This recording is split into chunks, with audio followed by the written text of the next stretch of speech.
The highway stretched flat and pale ahead of Jessica Armstrong's windshield, the kind of Arizona emptiness that most people found either peaceful or oppressive, depending on the particular weight they were already carrying when they drove into it. Jessica found it useful. She had learned over 22 years to extract information from everything visual, every texture and angle and shift of light that her ears would never process.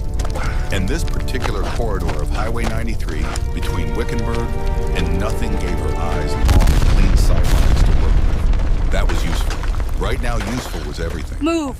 Her right We have foot to dragged move. slightly getting into the car that morning. She had noticed it cataloged it and locked it away behind the same door she kept most things she couldn't afford to dwell on during working hours. The physical therapist, Carol, would note it today during the session Jessica had already rescheduled twice this month because the print shop's overtime was the only math that mattered right now. $11,000 after 2 years of double shifts and dog walking weekends and every small economy she could invent. $150,000 standing between her and a surgery that the specialist in Los Angeles had described with apologetic precision on a notepad because his office had never thought to budget for an interpreter. She did the subtraction often. She could not stop herself.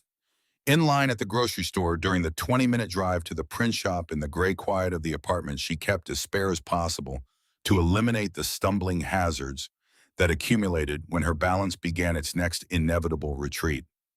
The numbers never changed. The surgery date the specialist had estimated did.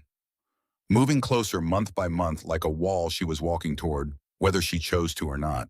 Jessica's eyes swept the mirrors the way they always did, constant and automatic, because what her ears could not manage her vision had long since absorbed as second responsibility. Nothing behind her but heat shimmer and the white geometry of lane markings. Ahead, the wide sky sat heavy and cloudless over the pale desert, and approximately a quarter mile up the road, a formation of motorcycles had entered the highway from a connector ramp, settling into position in the right lane, with the particular disciplined spacing of riders who had been doing this long enough that the group moved like a single organism. 7 of them. She counted without thinking.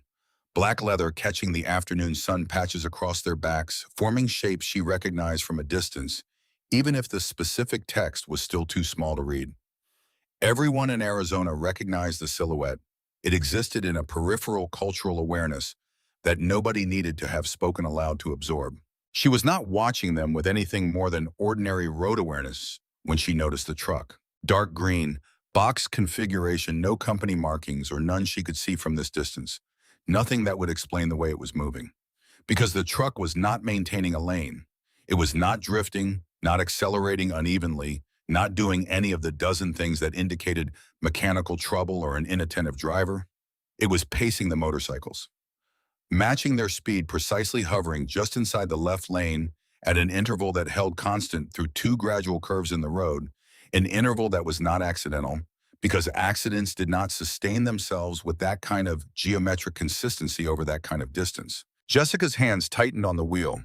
Her foot eased back from the accelerator, opening more space between her Civic and the vehicles ahead, the instinctive pull away from something not yet burning, but already smelling wrong. The truck moved, not a drift, not a gradual encroachment, a hard, decisive, deliberate cut directly into the motorcycle formation, the kind of movement that had a human decision behind it, that someone's hands had chosen and executed and completed before any of the riders could have had the physical time to respond. Jessica's whole body locked rigid. She could not hear the impact. She never heard anything, had never heard anything in her entire life, but she felt it in the way vibrations traveled through the road surface and into the frame of her car, and through the seat and into her spine. A violence that the world transmitted without sound, the same way it had always transmitted itself to her. Her foot was already slamming the brake before her analytical mind had finished processing what her eyes had just recorded. The highway ahead came apart. One rider left the ground completely tumbling across the shoulder in a trajectory that human bodies were not constructed to survive gracefully. A second motorcycle folded under the truck's undercarriage with a finality that she watched happen and still could not fully believe was real. The truck itself continued forward 20-30 yards before veering hard off the road, crashing through a guardrail and impacting an embankment, where something in its undercarriage found a spark, and fire bloomed outward and upward, with the particular sudden violence of things that have been holding combustion at bay and abruptly stop. Jessica watched still for one single heartbeat that felt like it lasted several minutes. Other cars were stopping. She registered it in peripheral vision. Brake lights going red along the highway behind her doors, swinging open figures moving toward the shoulder in the strange, helpless half-step that people took when they were responding to something their bodies understood as too large to approach. Several of them had phones raised, the screens already lit. Nobody was running toward the fire. Nobody was moving at all, not toward it, not with any particular urgency.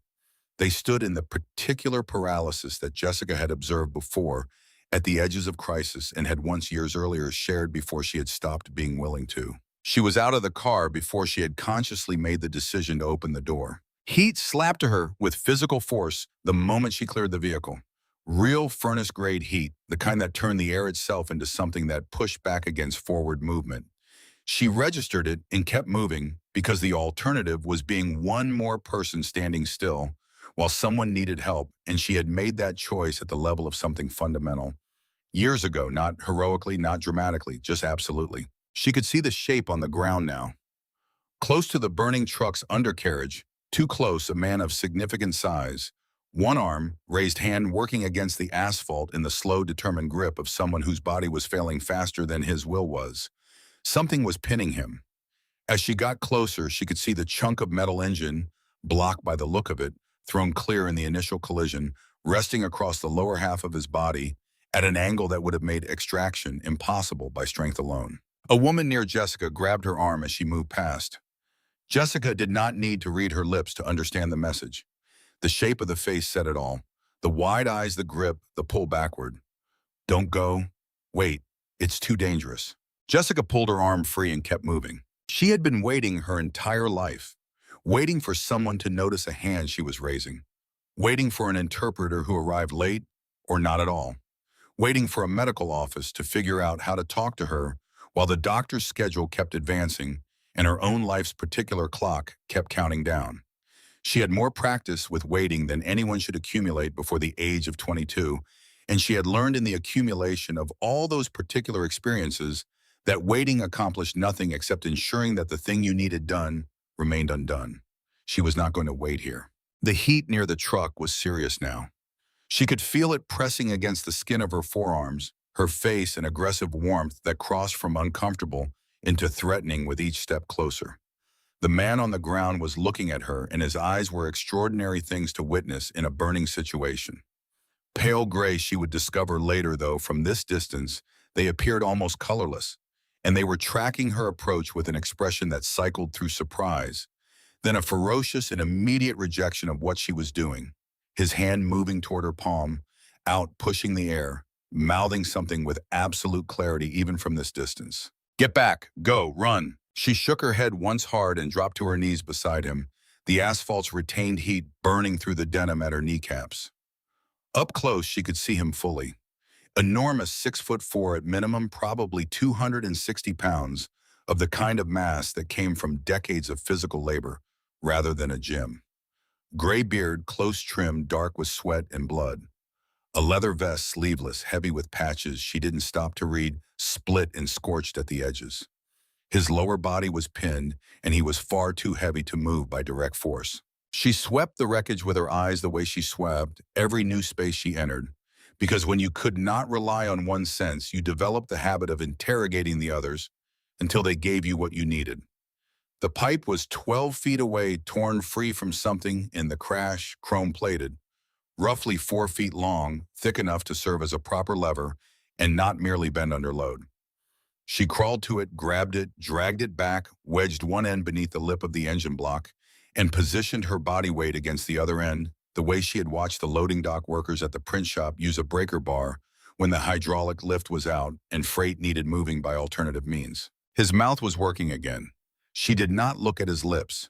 She was watching the angle of the lever in the specific point on the engine block where metal met metal and judged the physics of what needed to happen. She threw her weight onto the pipe. Nothing.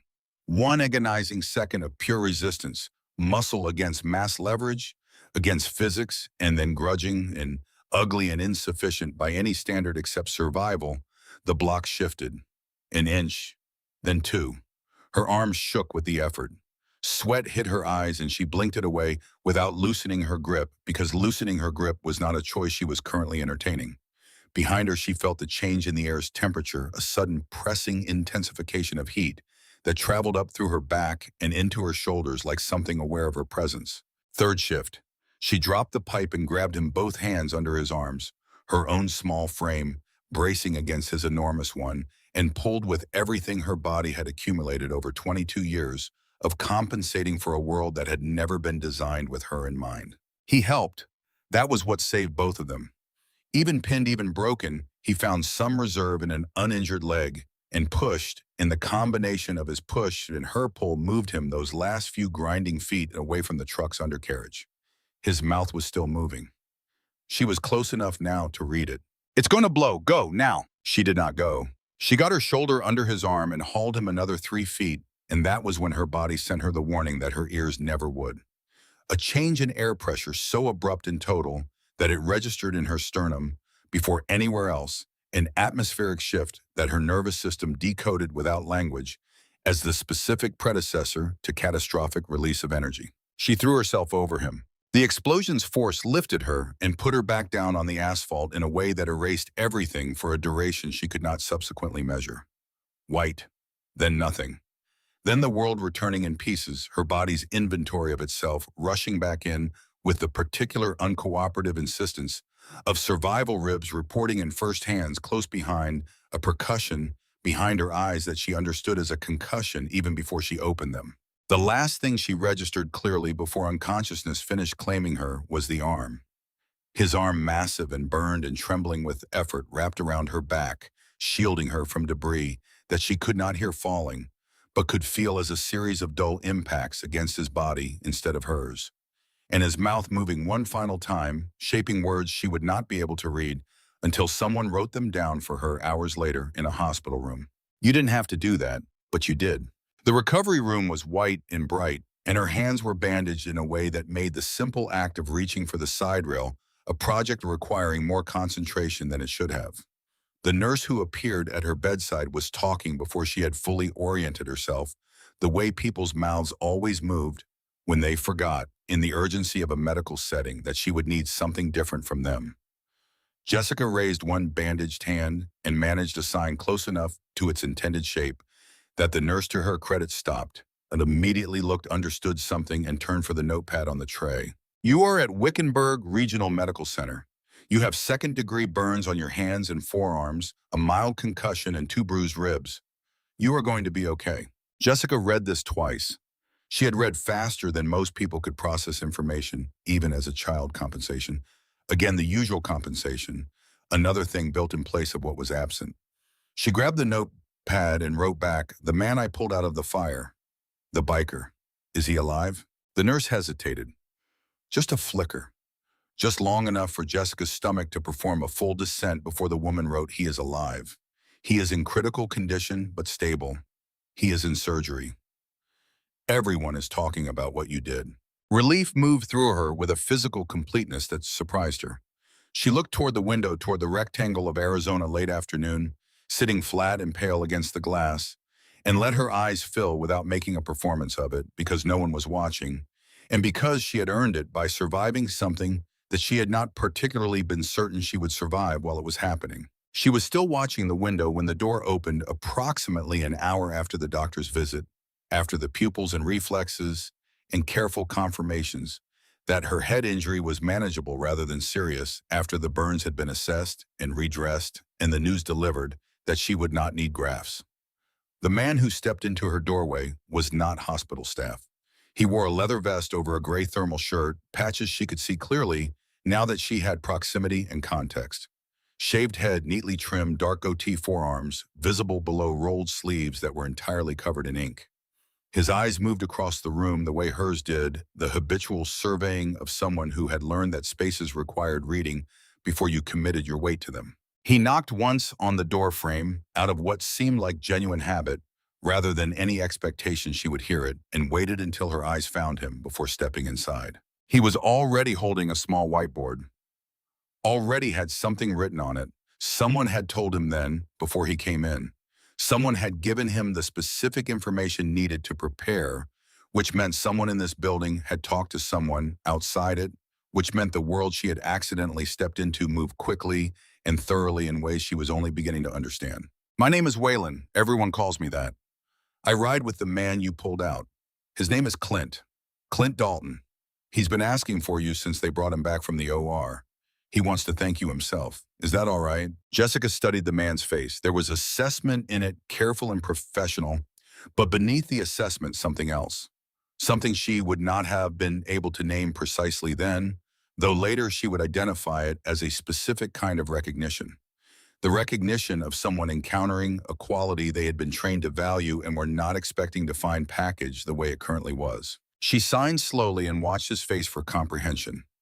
He tracked the movement of her hands with the concentrated attention of someone trying to extract meaning from a language they did not speak, but were willing to attempt. Deaf since birth, you will need to write things down or face me directly when you talk. He nodded, wrote, got it.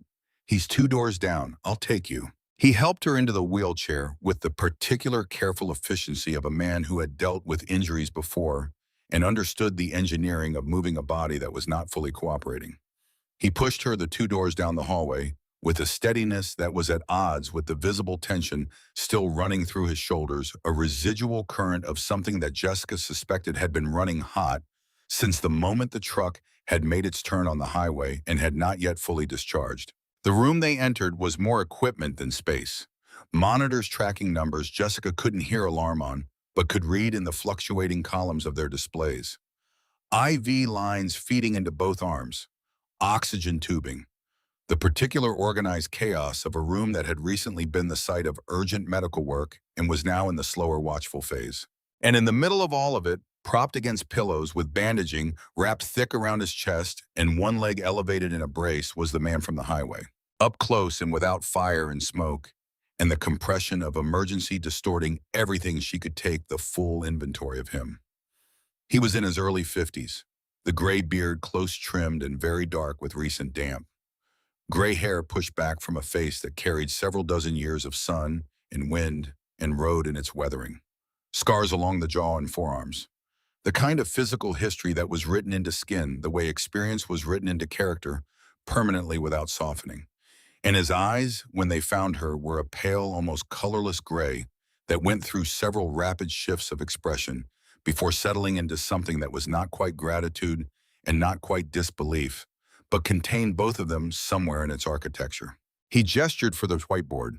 Waylon handed it over and stepped back, and the big man wrote with a hand that was visibly unsteady in a way that had nothing to do with weakness and everything to do with the particular physical aftermath of nearly dying and then being forced to acknowledge that someone had not let you. They tell me you're the reason I'm still breathing. Jessica read this, then looked up at him and signed slowly. She watched his face. He tracked the movement of her hands with the same concentrated attention Waylon had shown, though with a different texture to it. Something more personal. Something that was already trying to understand beyond the surface. Waylon translated it haltingly from his position beside the bed. His ASL was elementary built from what he had apparently absorbed in the time between receiving information about Jessica's deafness and arriving at her room, and he got the shapes more than the nuances, but he got close enough. You covered me in the explosion. You could have used those last seconds to get yourself clear. The man's expression when Waylon finished translating shifted into something immediate and fierce that had nothing to do with his injuries or his medication or the visible exhaustion written into every line of his face. He grabbed the whiteboard back. I don't leave people who put themselves in the fire for me. Not ever. My name is Clint Dalton, but everybody calls me Iron. Jessica felt something settle in her chest when she read this. Not warmth exactly, something more structural, like the recognition of a thing that was simply what it claimed to be without supplemental explanation required. She signed back Jessica Armstrong. I go by Jess. I just did what anyone should have done. The expression on his face when Waylon translated those words was almost corrective in its intensity. He wrote quickly, "Nobody else did it.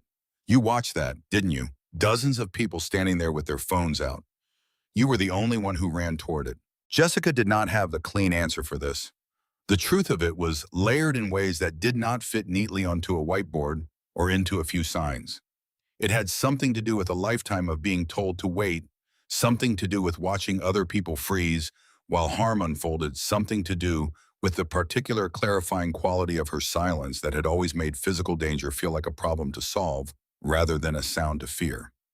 But she did not write any of this. She simply looked at him and signed, "I couldn't just watch." The door opened before Waylon could finish the translation. The man who stepped inside was in his mid-40s, wearing a rumpled sport coat over a button-down that had begun the day pressed and was no longer a badge clipped to his belt in the casual certainty of long habit. He moved the way people moved who had stopped noticing whether their entrance was convenient, which was to say, he moved as though the room's existing occupants were scenery rather than principles. His eyes swept from Clint to Jessica with an expression that carried the faintest suggestion of something calculated before settling into an approximation of professional neutrality. He showed his badge briefly more out of procedure than conviction, and looked at Jessica with the particular over-enunciated care that people deployed when they learned after the fact that they were dealing with a deaf person and were trying to compensate with their mouths for what they should have compensated for with their preparation. "Miss Armstrong, I'm Detective Aaron Monroe. I need to ask you some questions about what you witnessed on Highway 93. Jessica nodded and reached for the notepad on her bedside tray. She began writing immediately because she had been waiting to write this down since the moment the truck had made its turn and the highway had dissolved into fire and chaos. The box truck did not lose control. It changed lanes deliberately and with precision into the motorcycle formation. I watched it pace those riders for close to a mile before it turned. There was nothing mechanical about that movement. Someone made a choice. Monroe read the note. His expression did something small and careful that she cataloged with the attention she gave to all facial shifts, which was to say total, because faces had always been her primary language. He wrote back on his own pad, "Witnessing a traumatic event often creates the impression of intentionality. What looks deliberate in the moment frequently turns out to be driver error, a medical event behind the wheel, or mechanical failure. We'll examine every possibility." Jessica took the pad back and pressed hard enough into the paper to make her point via the medium itself. "I watched that truck hold its speed precisely alongside 7 motorcycles through 2 curves in the road over the distance of almost a mile. That is not a medical event. That is not mechanical failure. I know the difference between something losing control and something being controlled. I was watching it happen before it happened." Monroe's face did the small, careful thing again, faster this time, and when the expression settled, it had become the smooth, professional smoothness of a man who had practiced making decisions look like conclusions. He offered her what she recognized as a professionally functional smile, the kind with no warmth in its architecture, and wrote, "We'll certainly consider every possibility. Thank you for your statement, Miss Armstrong. Your recovery should be your focus right now." He turned toward the door without waiting for a response. Jessica watched his back and felt the particular cold clarity that her silence sometimes gave her in these moments. Not suspicion exactly, something more precise. The recognition of a door being closed that should have been opening. The recognition of a professional finding the narrative he wanted and declining to look at the alternative. When Monroe was gone, Waylon moved to close the door. Not the casual push of someone ensuring privacy, but the deliberate, assessed move of someone securing a perimeter. He turned and looked at Clint, and something passed between them in the specific frequency of people who had been reading each other for long enough that language was optional. Clint grabbed the whiteboard. "That man is not going to help you." "Waylon, tell her." Waylon crouched beside her wheelchair so she could read his lips without straining and formed his words with the deliberate care she had seen him working toward since they met. "The crash was not random, Jess. That truck was running a contract. We've had threats for 6 weeks. The cartel has been trying to push product through territory that iron keeps clean. He refused them twice. They decided refusal wasn't going to continue being an option." Jessica felt the room tilt very slightly, the kind of internal reorientation that her vestibular system was producing more often lately, but that had nothing to do with her physical condition right now, and everything to do with what Waylon was telling her. She signed slowly. "The detective knows this is connected." Waylon's jaw held tight. He looked at Clint once before answering. Clint's believed Monroe is on someone's payroll for over a year. Too many situations like this one getting written up as unrelated incidents. Every time something happens to someone who crossed the wrong people in this county, Monroe's the investigating officer and the case goes nowhere. We've suspected it. Tonight we're certain. The room's temperature did not change. Everything about her physical environment remained identical. But something about the geometry of her situation had shifted in the space of those few sentences, and she understood it completely the way she understood most things, without the buffer of sound to diffuse them. She had walked into a burning situation to save a man she did not know. The man was the specific target of the people responsible for the fire. She was now the only living witness who could directly contradict the official narrative being assembled by a corrupt detective, which meant she had ceased to be a bystander at the moment of impact and had become something else entirely, something more inconvenient, something that certain people would need to deal with before any of this became official. She signed, "If I'm the only witness who says it was deliberate and the detective wants it called an accident. What happens to me?" Wayland did not answer immediately. He looked at Clint, and Clint looked back, and Clint reached for the whiteboard with both bandaged hands and wrote 3 words with the kind of pressure that left indentations in the board's surface. "Nothing happens ever." And beneath it in writing, slightly smaller but not less certain, "You're one of ours now, whether you like it or not." Jessica read the words and held them. She was a 22-year-old woman who worked 2 jobs and could not currently afford to fix the check engine light in her Honda, and was saving in $11,000 increments toward a surgery that was retreating from her like a horizon. She was in a hospital bed with bandaged hands and a concussion, having pulled a man she had never met out of a fire on a highway in front of dozens of people who did not move. And a man she had known for less than 4 hours, a man who had been trying to push her away from his own burning body to save her life, right up to the moment she had refused to leave it, was telling her she was family. The monitors beside Clint's bed lit up. Numbers changed in the columns on their displays in a pattern that made Wayland's head snap toward them before the first second had passed, and the quality of his attention transformed completely in a way that told Jessica everything she needed to know about the severity of what those numbers meant. Clint's face had gone pale in the space of the same second, sweat breaking sudden and visible across his hairline. His chest was moving wrong, the rise and fall of it gaining a labored quality that she could read in the tension of his throat. Wayland was at the door in 2 strides. He pulled it open and made a gesture down the hallway that needed no translation in any language. Within seconds, the room filled with the focused, practiced urgency of medical staff.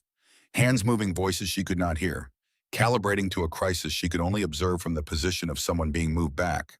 The wheelchair pushed aside by gentle but conclusive hands, not to make room for the people whose particular job this was. She let them move her because there was nothing else to do, and because she understood the particular helplessness of standing at the margin of a crisis without the tools to effect it. She watched from the doorway as they worked over Clint. As Wayland stood pressed against the far wall with his fists closed at his sides and his face emptied of everything except the concentrated absolute stillness of a person refusing to show fear in a situation where fear was fully appropriate.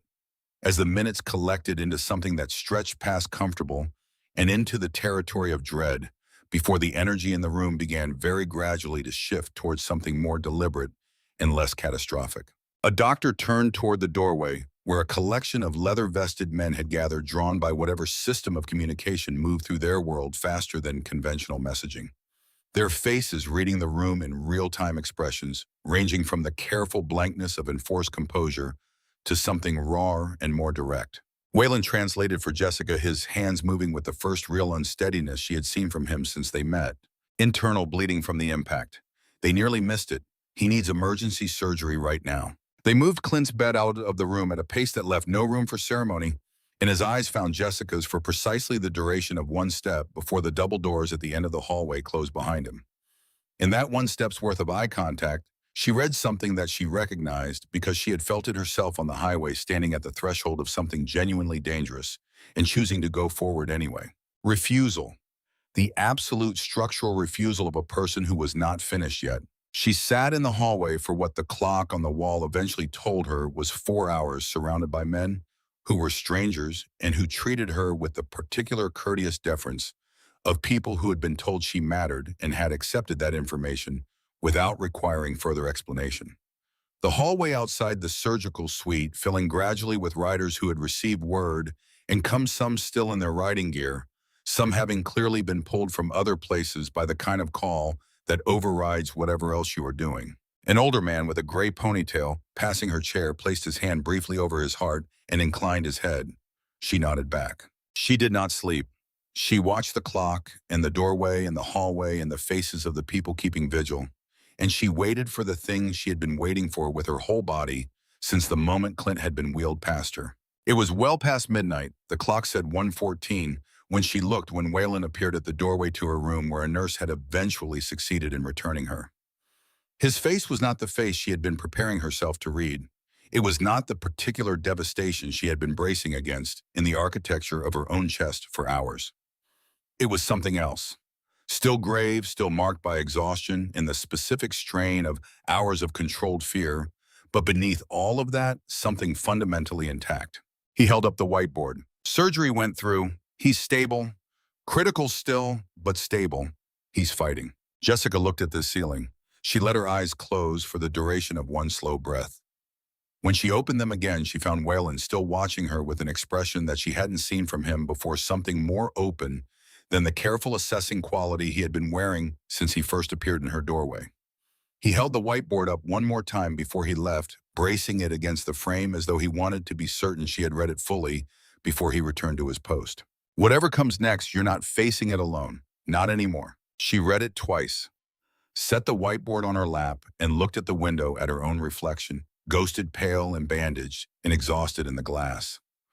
Outside that window, a truck had been deliberately driven into 7 motorcycles on a public highway. A detective with a badge and 3 deposits under the reporting threshold had already begun constructing an alternative story. A man, the size of a doorframe, had used his last measure of conscious will to shield her body with his own. Her life did not look like itself anymore. She understood that with the particular lucid precision that her particular kind of silence sometimes delivered the quiet that stripped everything down to what was real. She was not afraid of that. She had spent 22 years navigating a world that had never been designed for her, and she had become very good at navigating things that did not offer obvious footholds. She looked at her own reflection and recognized in the face she was looking at not fear, but the specific, quiet, unshakable quality that she had always carried, and that had on a burning highway this afternoon turned out to be exactly the thing that was needed. She was not finished, not even close. The morning came the way Arizona mornings always came after difficult nights. Sudden and bright, and without apology, the light pressing through the window blinds in sharp horizontal lines, before Jessica had finished deciding whether she had slept at all or had simply existed in the gray space between wakefulness and rest, where her mind kept replaying the truck's turn in slow, deliberate detail, examining it from every angle, the way she examined everything until the shape of it was worn smooth from handling. She was sitting up in bed when the door opened without a knock, and the woman who stepped inside moved with the brisk, purposeful efficiency of someone whose time was always already allocated, which was the first thing Jessica noticed. The second thing was the badge clipped to a lanyard below a set of scrubs that were on close inspection too new. The laminate too crisp, the photograph on it too recently centered, none of the accumulated wear that the actual hospital staff carried on their credentials after months of use. The woman was already moving toward the IV stand, a tray in one hand with a syringe on it, her mouth forming the words, "Time for your morning medication," before she had fully entered the room. The particular preemptive explanation of someone who expected to be moving through this task quickly. Jessica did not move. She kept her eyes on the badge in the woman's hands, in the texture of her confidence, which was slightly too much in the way that performance always ran slightly ahead of the thing it was performing. Real nurses moved with a different quality of assurance, one that came from repetition rather than rehearsal. She reached for the notepad on her tray instead of extending her arm, and she wrote, "What medication?" Nobody discussed a morning medication with me. The smile that came back at her carried a flicker in it, barely perceptible, quickly smoothed. The woman wrote on the corner of her clipboard, "Standard pain management. Doctor's orders, very quick." Jessica's stomach contracted. She had been on this floor since the previous afternoon. She knew the rhythm of the staff who had checked her through the night, the specific women who had come in at 3 and again at 5, the particular efficient warmth of the nursing team that had been managing her recovery. She knew what their hands looked like when they worked and how they angled the light, and the specific shorthand of professionalism built from genuine familiarity with this space. This woman had none of that.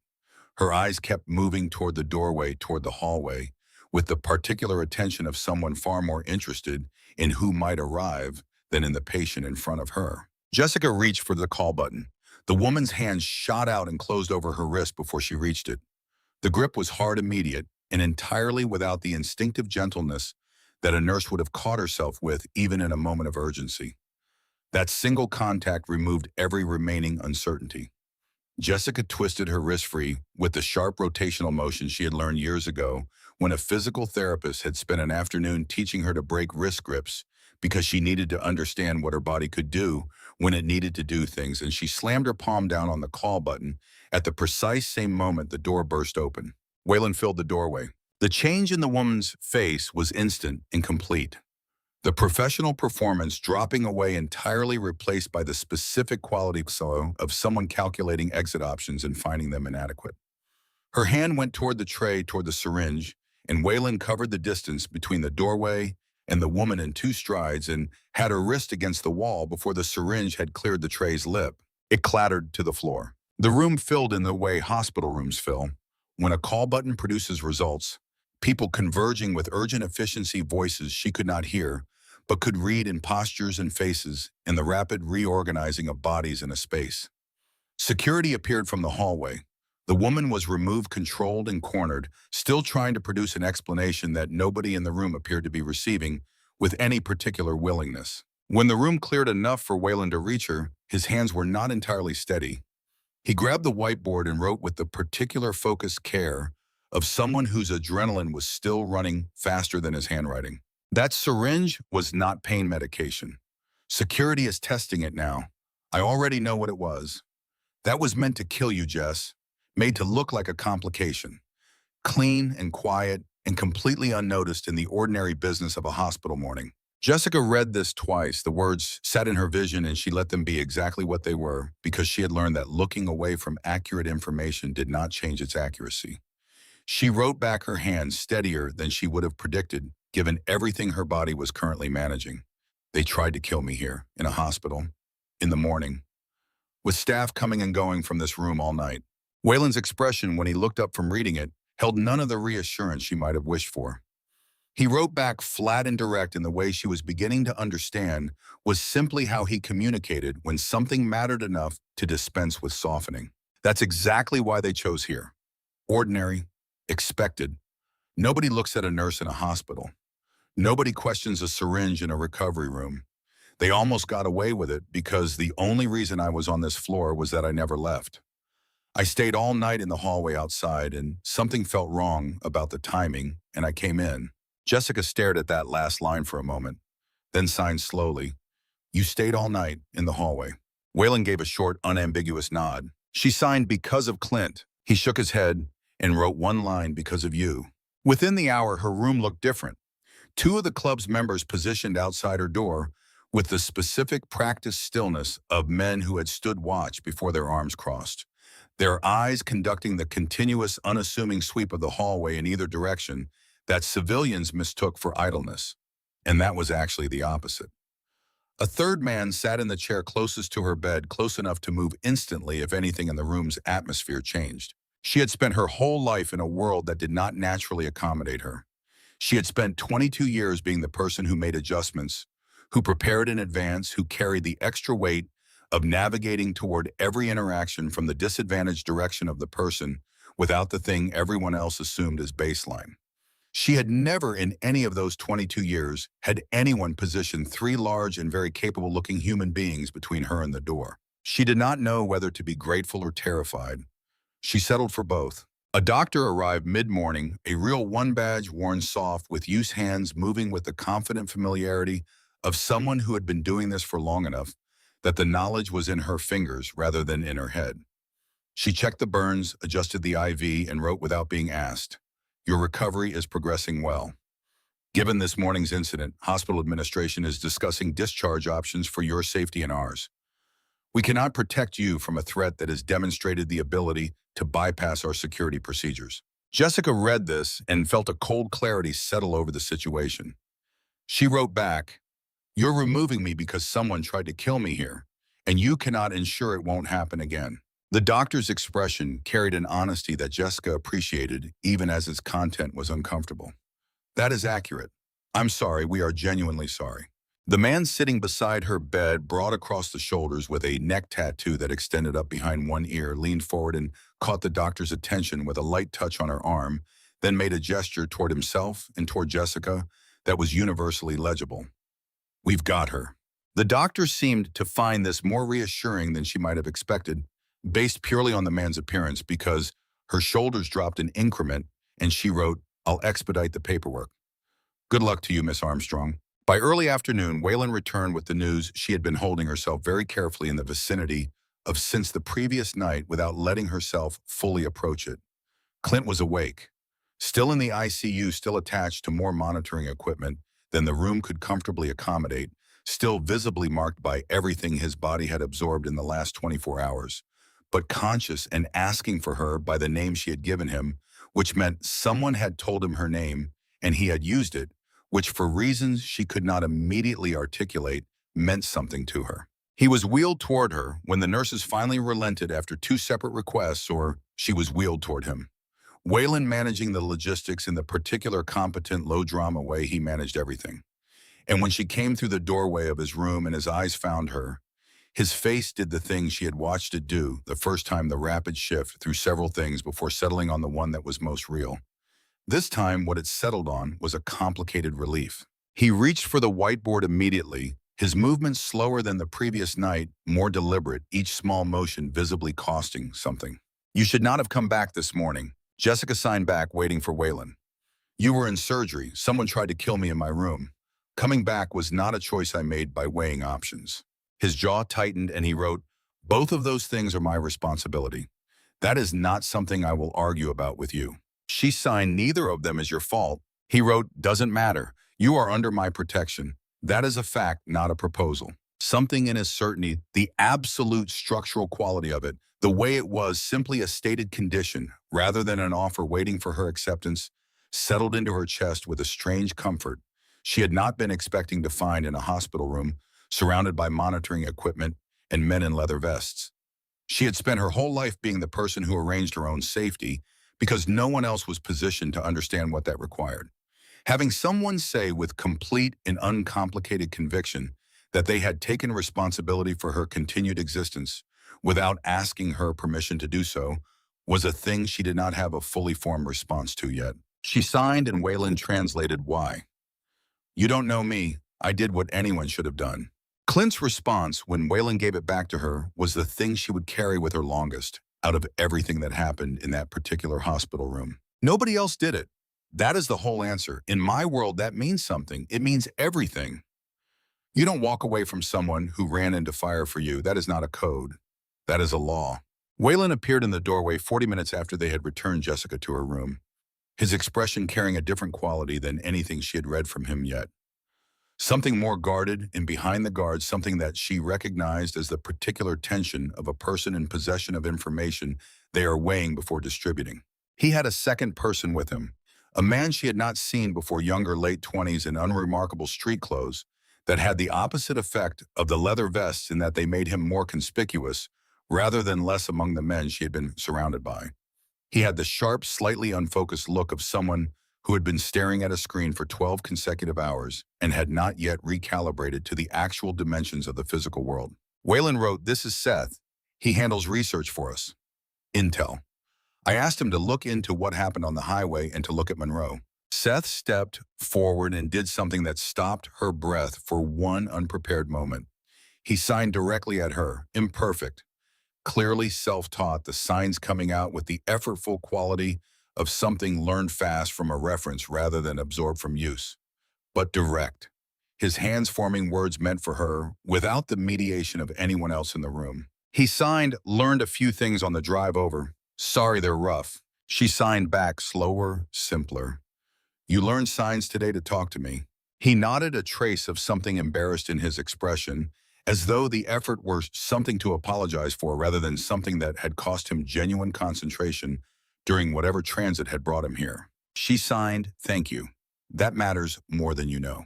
He switched to writing, pulling a notepad from his jacket and settling into efficient, precise shorthand that told her he was accustomed to converting large amounts of complex information into the smallest accurate package. The truck that hit the convoy was registered to a shell company.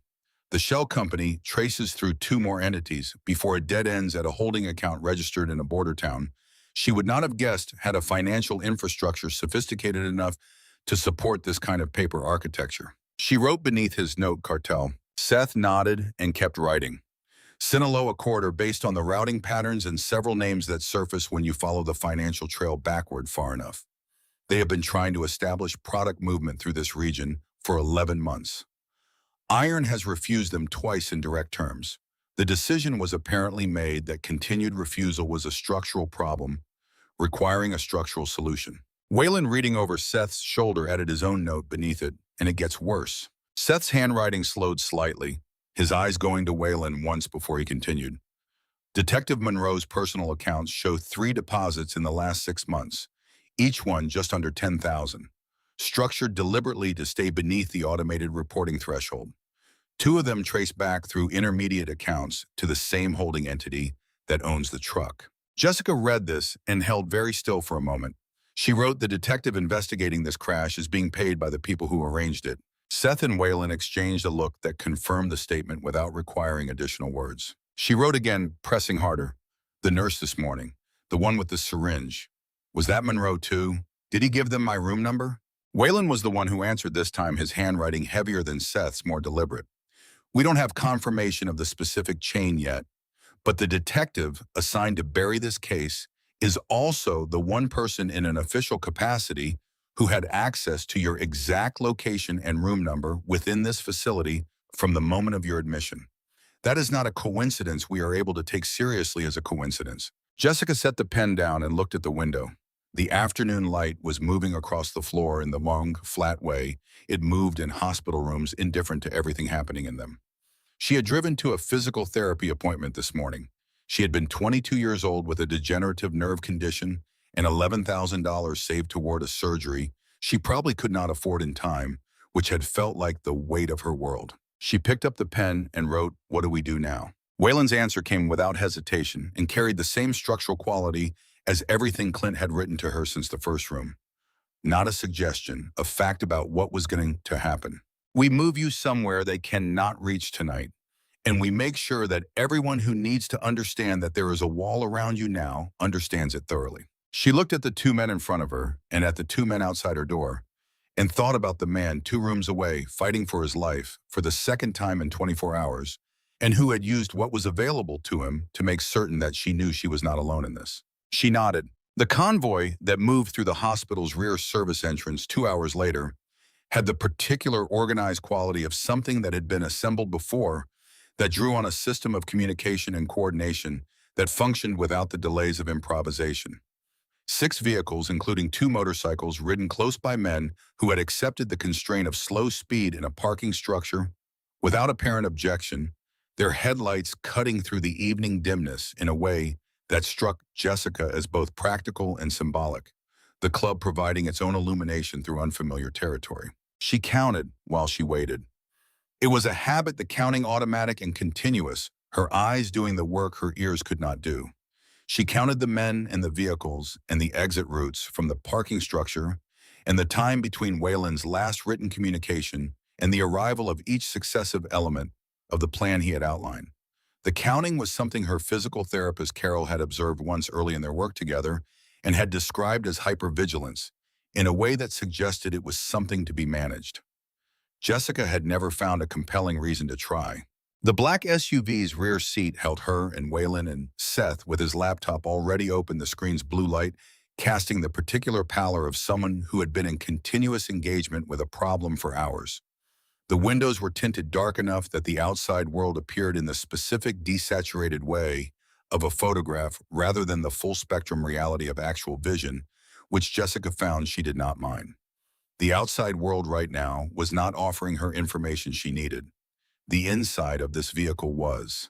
They drove for nearly 2 hours, the paved highway eventually giving way to a gravel road that wound upward through terrain that grew increasingly dark and increasingly quiet, in the particular way that remote Arizona went quiet after the last suggestion of city light fell below the horizon. Jessica watched through the tinted window as the landscape reorganized itself around the headlights scrub brush and rock, and the black shapes of mountains accumulating against the sky. The compound appeared without preliminary announcement. One moment they were driving through empty terrain, and the next a cluster of buildings resolved out of the darkness, connected by covered walkways, set back into the mountainside in a way that gave it sight lines in every direction, without advertising its own position to anything approaching from below. The fence she could see, even in the dark, was not the ordinary ranch fencing it might have appeared from a distance. The posts were too regular, the wire too, even the corners, equipped with something she couldn't identify at this distance, but that her instincts cataloged as more than aesthetic. Wayland wrote without looking up from his phone, "Jack built this 15 years ago. Started as raw land. The buildings came slowly. Most people do not know it exists." She read this and then watched the other vehicles of the convoy pulling to stops around them, doors opening, riders dismounting, the particular collective exhale of people arriving somewhere they considered genuinely safe. She counted the men and women who moved in the courtyard's lighting, more than she had seen at the hospital. Word had traveled. A woman stepped forward first, 50 or so, gray hair pulled back in a practical braid, her face carrying the specific weathering of someone who had spent significant portions of her life outdoors rather than in. She held a piece of paper already written on and offered it to Jessica with a small, direct smile that had none of the wary assessment Jessica had been receiving from the unfamiliar members of the group all evening. "My name is Minnie. I am Clint's sister. We have a room ready for you, food if you can eat. You are safe here. I give you my word on that." Jessica read this and felt something in her chest respond to the directness of it in a way that bypassed her usual careful evaluation of promises. She had learned early to assess promises by the specificity of their terms and the credibility of their delivery, and to discount them proportionally when either element was insufficient. This one was simple and came from a woman whose face did not appear to have room in it for unnecessary flourishes of speech. She nodded and Minnie led her inside. The hallways of the main building were lined with photographs that she did not have time to examine as they moved, but registered as a chronological record of something, faces and events and locations collected over a span of years that told the story of a community, the way photographs always told it, partially and selectively, and with all the emotional truth of selected moments.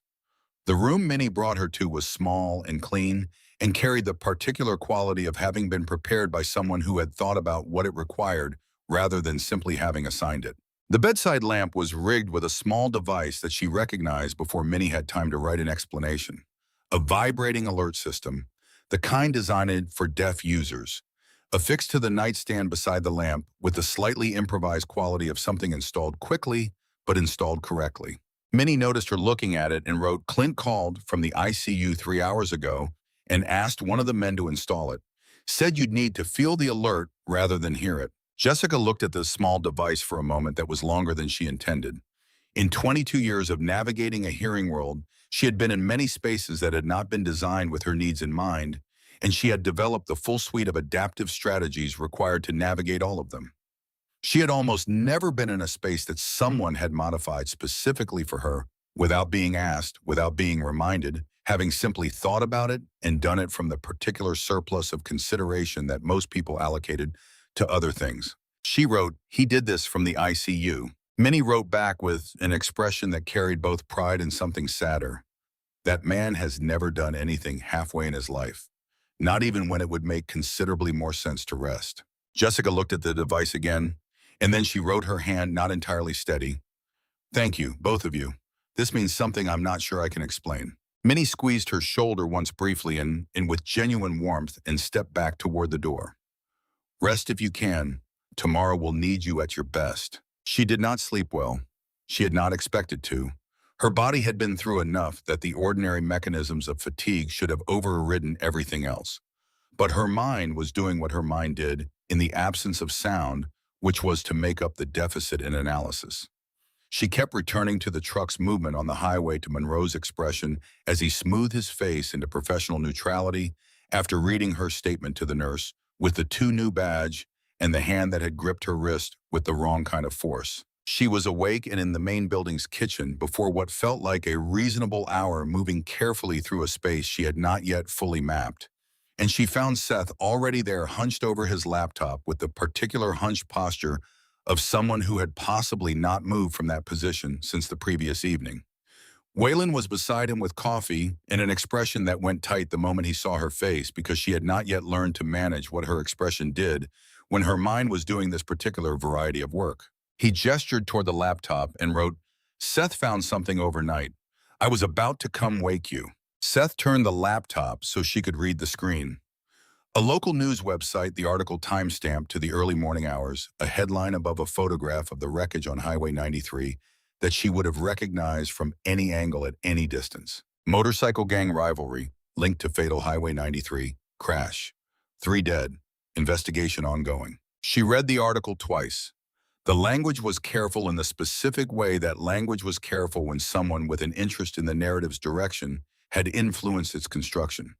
No mention of the box truck's trajectory, no mention of deliberate targeting, references to long-standing tensions between unnamed motorcycle organizations. An unnamed source quoted as describing the scene as consistent with an organized retaliation for an earlier incident. She grabbed the notepad and wrote, "This is Monroe's story. He's building the official version before anyone can contradict it. If I come forward now, I'm not reporting what I saw. I'm arguing with what he's already filed." Seth nodded and wrote, "That's exactly the structure. He's in front of it. Once the narrative is published and attributed to the official investigation, any subsequent account that contradicts it is automatically framed as inconsistent with documented evidence, rather than as correction of a false record. He is weaponizing the documentation sequence." Waylon added, "And there's worse. Scroll to the bottom." At the bottom of the article attributed to an unnamed witness described as present at the scene was a quoted account of the crash that bore only a vague resemblance to what Jessica had observed. The details were confused in specific ways, distances, wrong sequence of events, inverted in a manner that would make any subsequent account that included accurate distances and correct sequence appear to be contradicting the established witness record rather than correcting a deliberately falsified one. She wrote, pressing into the paper, "Someone fabricated a witness. They built a false account and published it to contaminate mine before I've said anything publicly." That quote describes things that did not happen in the order they are described. Seth wrote, "Correct, and if you testify now to the actual sequence, your account will appear inconsistent with the published witness testimony, which will be used to argue that your recollection is unreliable, rather than that the published testimony is false." Minnie came into the kitchen at that moment with the expression of someone bringing information under time pressure. She held up her phone, already displaying a forwarded message from what appeared to be a contact inside the hospital, and turned it toward Waylon first, then toward Jessica. "Hospital security flagged a second suspicious individual this morning, attempting to access patient records. Described as claiming to be a family member, requesting Clint's discharge information and current room number." Waylon's jaw set in a way that meant something specific she had learned, that specific tightening indicating not anger, but the transition from the state in which he was managing a situation to the state in which he had made a decision about it. He wrote, "They are still actively hunting. Both of you. Good that we moved when we did." She signed, waiting for Waylon to translate for Minnie. "How is Clint? Can he be moved here once he's stable enough to transfer?" The look that passed between Waylon and Minnie before either of them answered was the kind of look that contained more information than the subsequent response. Waylon wrote, "That's why Minnie came in. The hospital called 20 minutes ago. Someone attempted to alter Clint's medication chart overnight. The night nurse caught it during a standard check before anything was administered, which means there is someone inside that facility staff or with access through staff actively working to finish what the nurse with the syringe started." Jessica's hands were very still for a moment. She looked at the table surface and let the full implication of what Waylon had written settle through her without trying to manage it too quickly. Clint was in intensive care.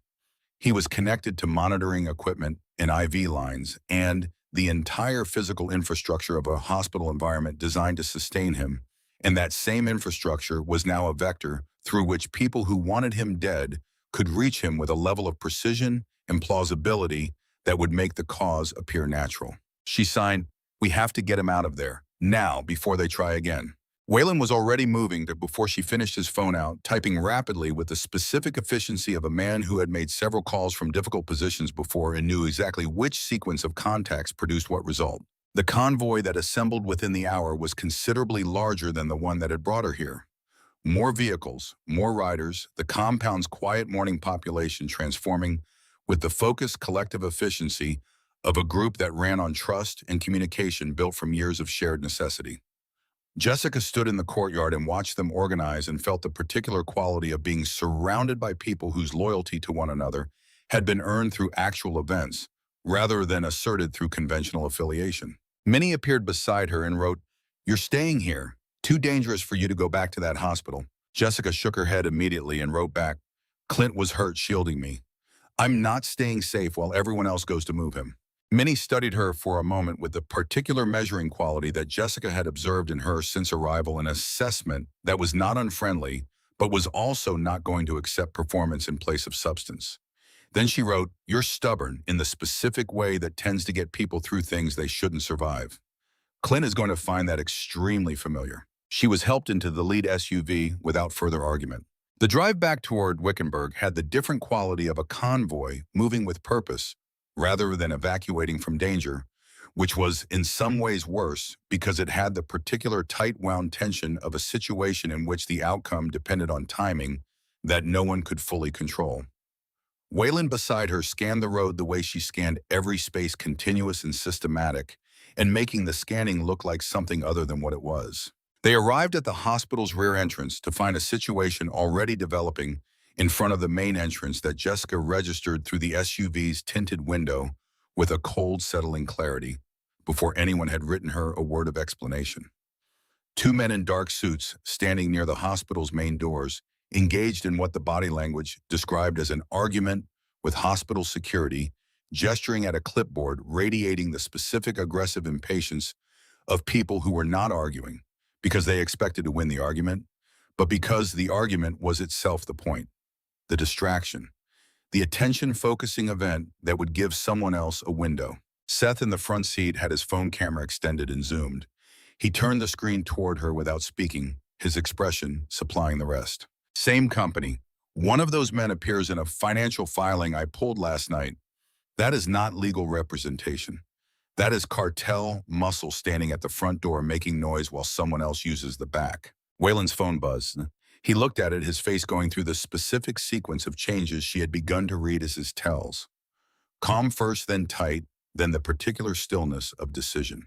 He turned to her and signed hands, moving with a deliberate clarity that had improved measurably since the first night, clearly a thing he had been practicing. Not here for records. Somebody already inside going for Clint's floor from the east stairwell. His guards had been pulled away by a false security report. Jessica was moving before Waylon had finished. Her door was open and she was on the pavement and moving toward the service entrance they had used for her own departure. And Waylon was right behind her, and two men from the vehicles behind them fell into step with the automatic synchronization of people who had done exactly this before. Inside the hospital's ordinary afternoon rhythm was happening around them as they moved through service corridors and toward the stairwell. The particular absurd contrast of institutional routine continuing in the foreground, while something urgent and dangerous assembled itself in the building's infrastructure. Waylon's hand on her shoulder steered her toward the stairs instead of waiting for the elevator, and they took the stairs fast, her ribs protesting each impact, and she kept moving because the alternative was having something happen to Clint while she was managing her ribs. They emerged onto Clint's floor into a scene that told the story immediately and completely without requiring any translation. The two men who had been stationed outside his door were pressed against the far wall, hands raised, held there by hospital security guards, responding to what had clearly been a called-in report of a weapons situation, their expressions furious and helpless in the specific way of people who understand they are being played but cannot prove it fast enough to matter. The door to Clint's room was unguarded. Waylon moved past the confrontation without stopping, not shouting, not producing credentials, simply moving with the absolute physical conviction of someone who had already committed to where he was going and what he was going to do there. Jessica was beside him. She could feel her heart in her throat and in her temples and in the bruised geography of her ribs, and she kept moving. Through the window in the door, she could see into the room, and what she could see made her vision narrow to a single point of focus. A man in hospital scrubs badge, dangling at the precise wrong angle of something worn recently for the first time, had one hand on the IV line feeding into Clint's arm, a syringe uncapped in the other hand. And Clint, who should not have had the reserves for it, who had been in surgery less than 20 hours ago, and had woken up less than 12 hours ago and had spent those 12 hours on the wrong side of enormous physical trauma, had one hand closed around the man's wrist, holding, through pure documented refusal to be finished. Wayland drove his shoulder into the door and crossed the room in the same motion, and the impact when he hit the man with the syringe was enough to send him into the monitoring equipment beside the bed. Machines tilted and toppled. Displays went dark and then came back, flashing patterns that Jessica could not interpret audibly, but that she understood from the visual intensity of their alarm patterns as urgent. The syringe skittered across the floor. Jessica moved towards it without decision and brought her heel down on the glass barrel with enough force that it shattered beneath the rubber sole of her shoe, the liquid inside spreading into a small, irretrievable puddle on the linoleum. The man scrambled against the wall, reaching for something beneath his scrubs.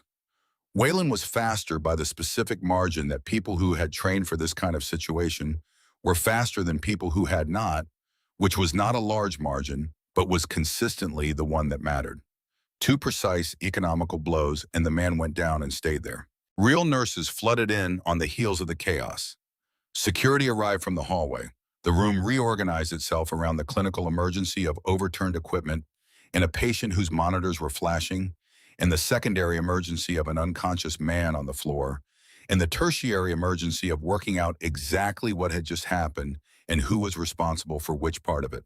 Clint, in the middle of all of it, found her eyes across the room. His mouth moved slow and deliberate, making certain she could read it through the chaos. "You're okay." She nodded fast, her vision blurring slightly, and she crossed the room to his bedside and took his hand, the same hand that had been holding a syringe away from his own IV line through sheer will, and she held on, and neither of them let go for a longer time while the room sorted itself out around them.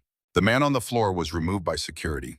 Federal agents arrived within 30 minutes, summoned by someone in Wayland's network, rather than through the local channel that ran through Monroe's department. The hospital administrator appeared and wrote a brief, genuine apology that carried the weight of institutional humiliation along with its empathy. A different detective one Jessica did not recognize, and whose body language carried none of Monroe's particular smoothness, arrived and began asking questions through the administrator's notepad with the methodical, unhurried quality of someone actually trying to find out what had happened, rather than determine what it should be recorded as. Clint, exhausted beyond anything he would have admitted to, managed to stay awake long enough to provide a written account.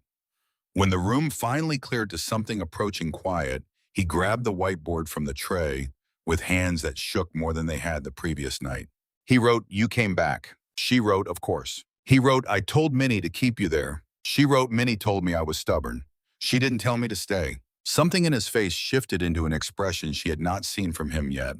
Something that had warmth in it, alongside all the pain and exhaustion, something that did not require translation.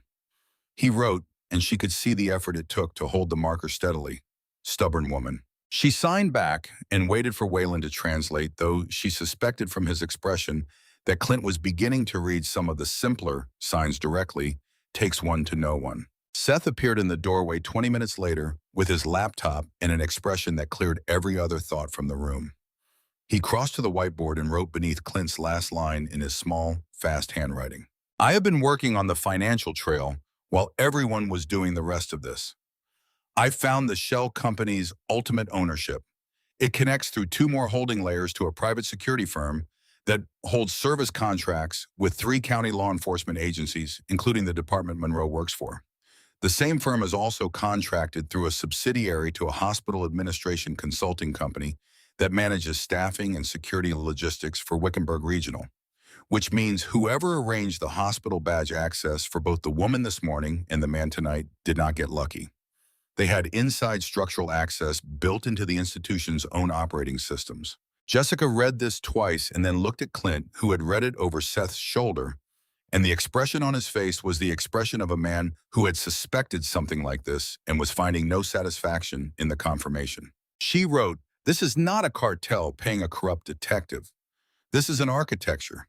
Someone built access into the systems that are supposed to be protecting us." Clint wrote back slowly, his energy clearly running near its limit, but his focus entirely present. "Which means we need to find who built it. Not the cartel, not Monroe, the person above Monroe." Seth was already typing.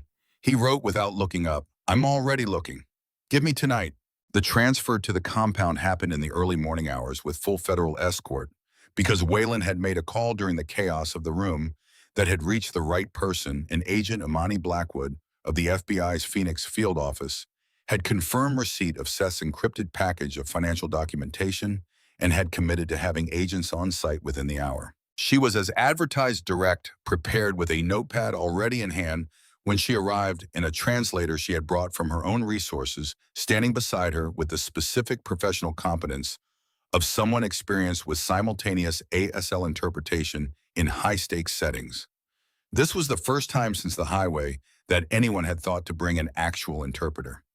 Jessica felt the specific difference it made to communicate at full speed in her own language, without the delay and imprecision of improvised alternatives. Blackwood wrote, "While the interpreter signed the materials you sent, give us the framework for a federal investigation. We are opening one as of tonight, but I want you to understand what that means for your timeline. The people who built this structure have resources and reach that are not limited to this county. Moving them will take coordination, and it will take documented evidence of a quality that their legal resources cannot dismantle. That takes time, and in that time, the threat to both of you does not diminish." Jessica signed the interpreter, giving it to Blackwood in real time. "What do we do in the meantime?" Blackwood wrote, "We move you somewhere they cannot easily access. The compound your associate described seems appropriate, and we continue building the case. But I want your statement, Miss Armstrong. Your testimony about what you observed on that highway is the foundation of everything else. If we have that on record, we have somewhere to build from that cannot be erased the way digital records and financial documentation can be challenged." Jessica looked at Clint. He was watching her from the bed with the expression she had been cataloging since she met him, the one that held no pressure. Only the specific quality of someone who would accept whatever she decided without making her decision more difficult by adding his own weight to it. She signed, "I'll give you whatever you need." Blackwood nodded and wrote one more line before beginning the formal process. "For what it's worth, Miss Armstrong, what you did on that highway required a kind of courage that most people cannot access when they need it. I have been doing this work for 16 years. I want you to understand that we take your account seriously. All of it." Jessica read the note and held it for a moment.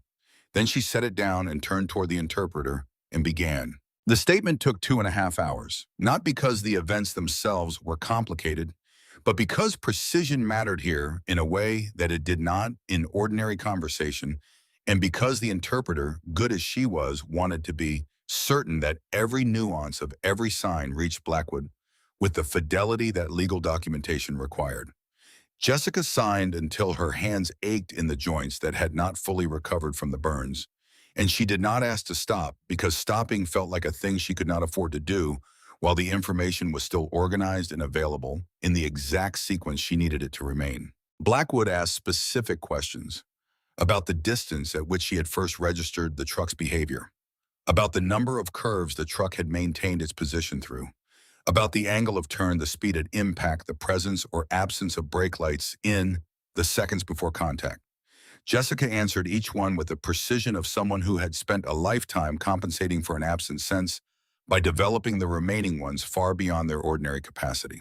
When it was done, Blackwood wrote, "This is a strong account, consistent, specific, and verifiable against the physical evidence at the scene. I want you to know that the published account attributed to an unnamed witness will not survive a direct comparison with what you have just given me." Jessica wrote back, "Monroe's account is already in the public record. He published it before I could contradict it." Blackwood's expression carried something that was not quite anger, but occupied the territory adjacent to it. She wrote, "Monroe's account will be part of what we investigate. A detective who shapes public narrative before the investigation is complete is a detective who is not investigating. We will treat his record accordingly." It was nearly 4 in the morning when the convoy made the return trip to the compound, Clint now in one of the SUVs, rather than left in the hospital that had been compromised from within. The federal agents provided an escort that Jessica found both reassuring and somehow surreal, the ordinary institutional machinery of law enforcement doing legitimate work for once, beside the extraordinary informal machinery of 98 people in leather vests who had built their own system of protection because the official one had proven insufficient.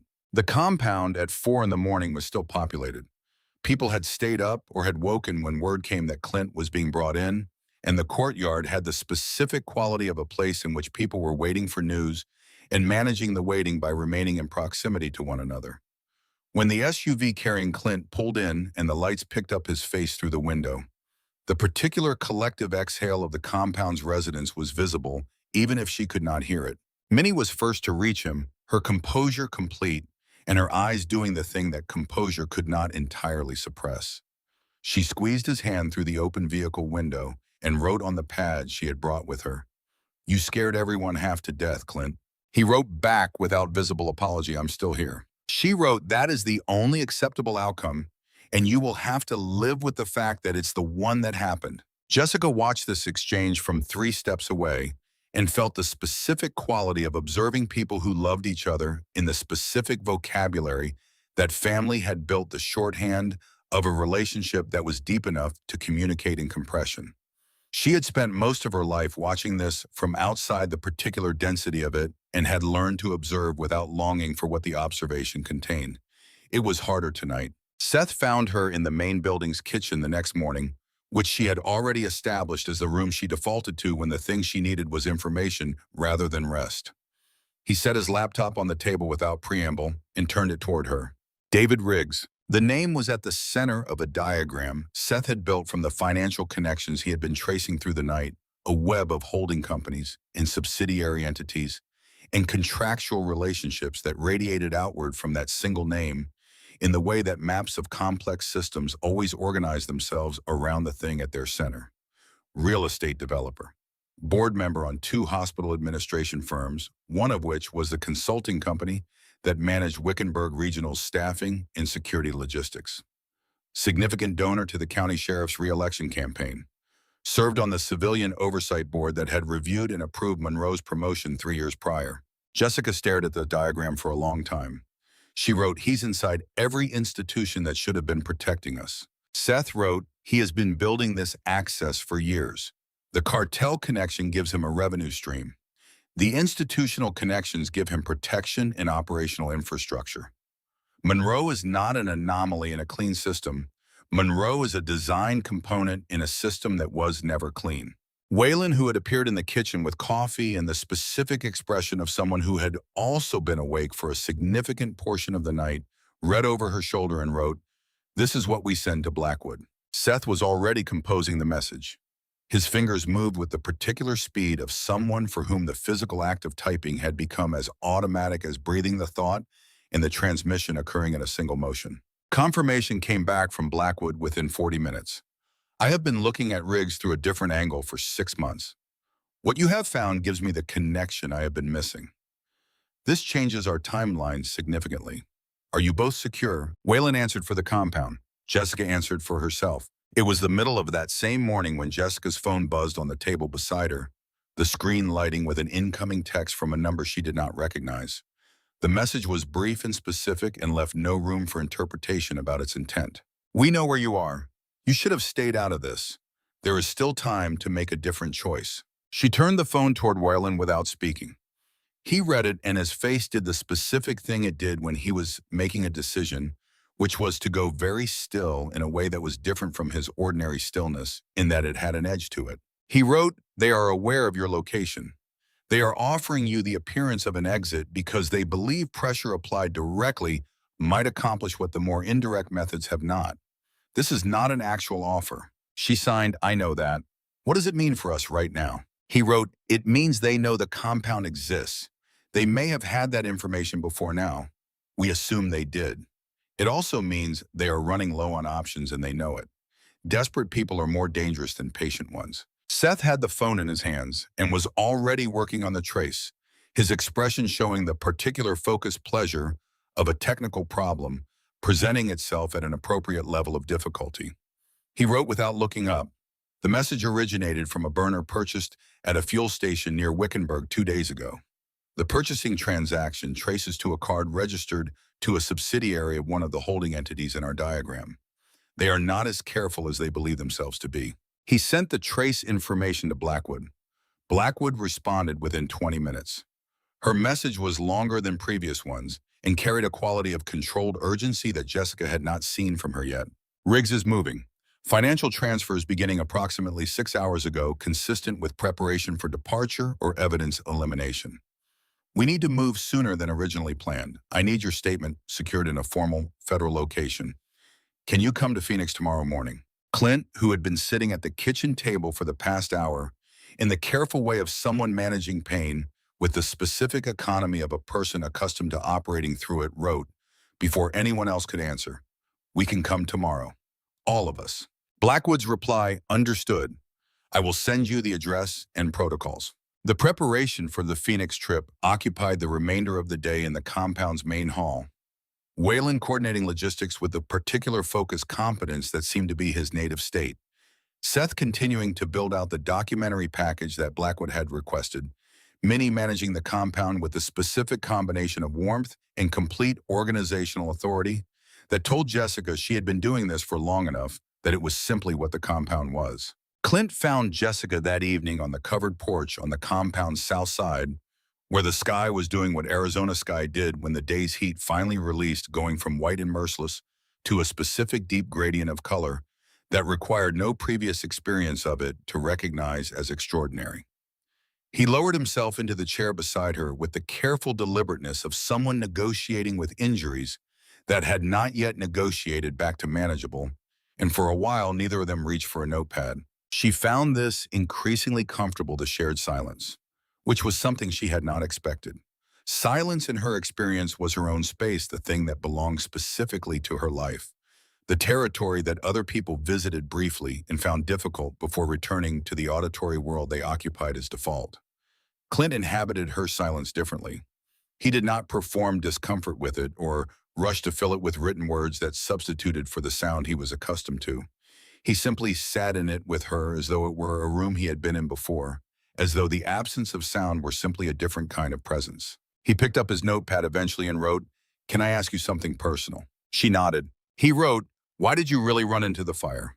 You say it was because you couldn't just watch, but I have been around long enough to know when that answer is true and when it's the surface of something deeper." She looked at her hands on her knees for a moment, then she picked up the pad. "My whole life, people have made a decision about what I was capable of before I had a chance to demonstrate anything. Deaf girl, fragile, needs accommodating, can't be relied on for things that actually matter. I have spent 22 years proving that assessment wrong, and it has never once changed the next person's assumption about me before I have proven it again." She paused, then continued, "When I saw that truck turn, when I saw people frozen on the highway, I didn't think about danger. I thought about every time in my life someone should have moved and didn't.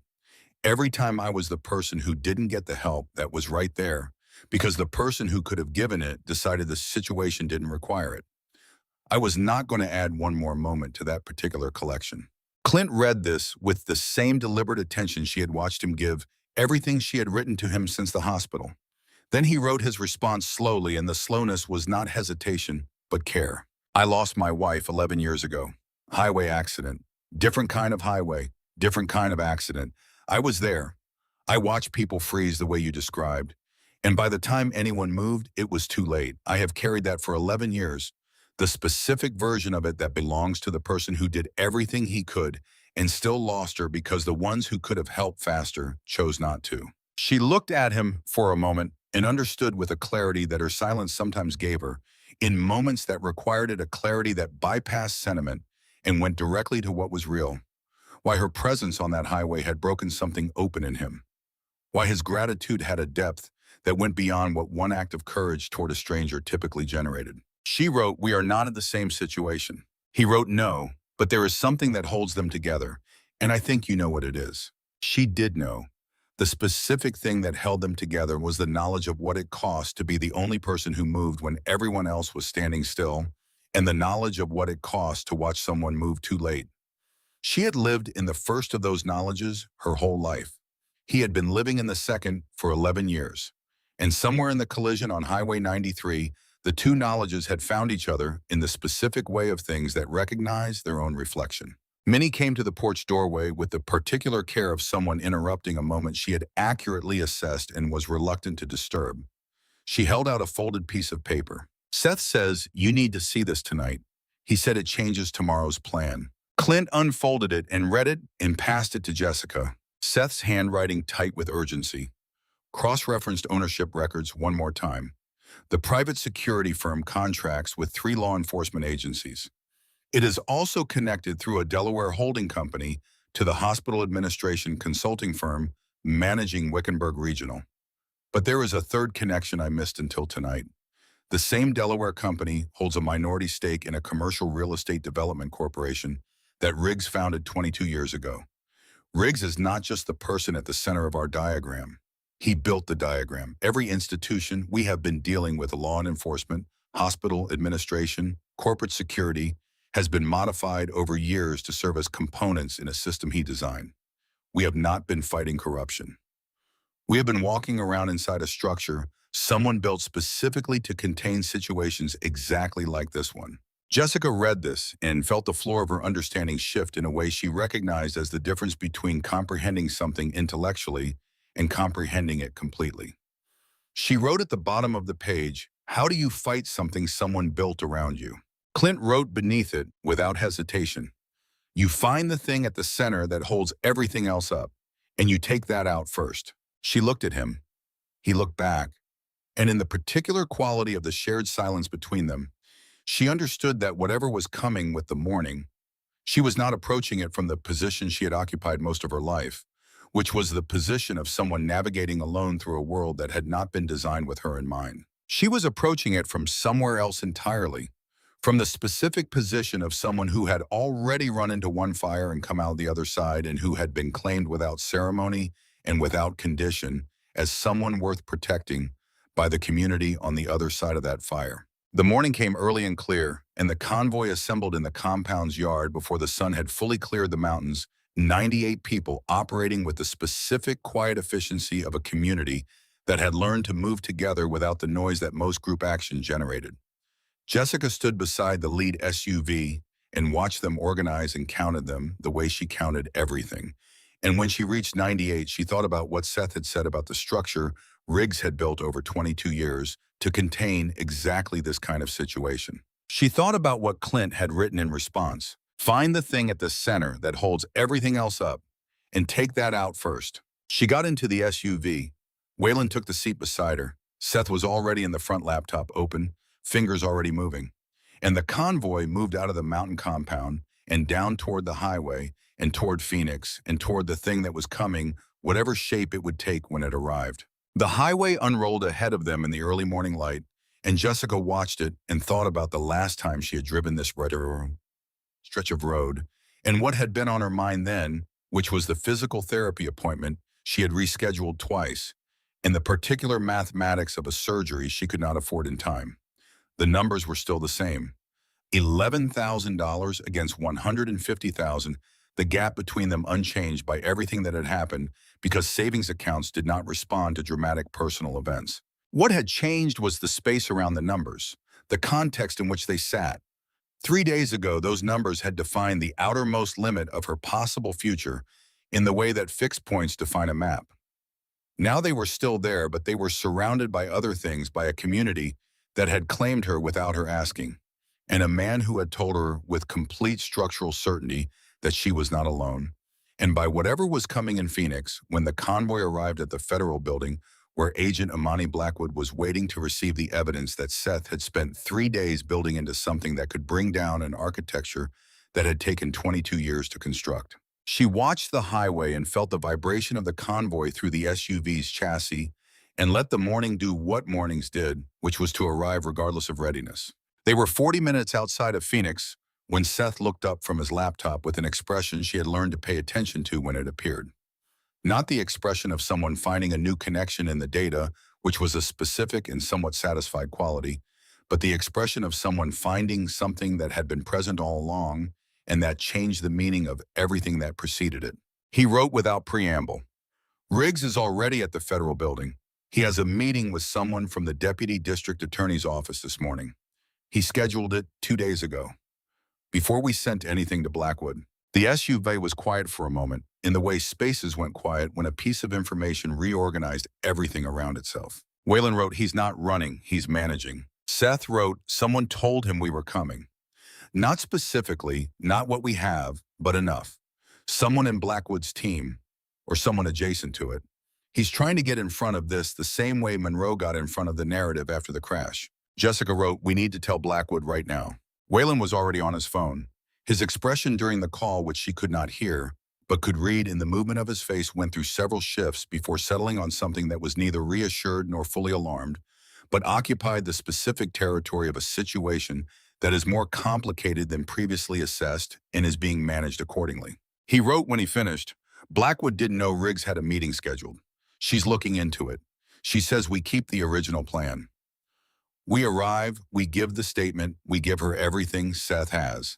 If Riggs is in the building when we get there, she will know it, and she will manage the access accordingly." Jessica looked out the window at the highway and at the flat desert morning and thought about the shape of what they were moving toward, which was the specific confrontation that happens when a person who has built a very large and very careful structure for a very long time discovers that someone has found the thing at the center. She thought about what Clint had written. Take that out first. The convoy drove toward Phoenix in the early light 98 people, and one 22-year-old woman who had not been able to hear a single sound since the day she was born and who had run into a fire on a highway in the Arizona afternoon because the alternative was being one more person standing still, and who was now, against the complete logic of everything her life had been 3 days ago, riding toward the center of something. She was not afraid.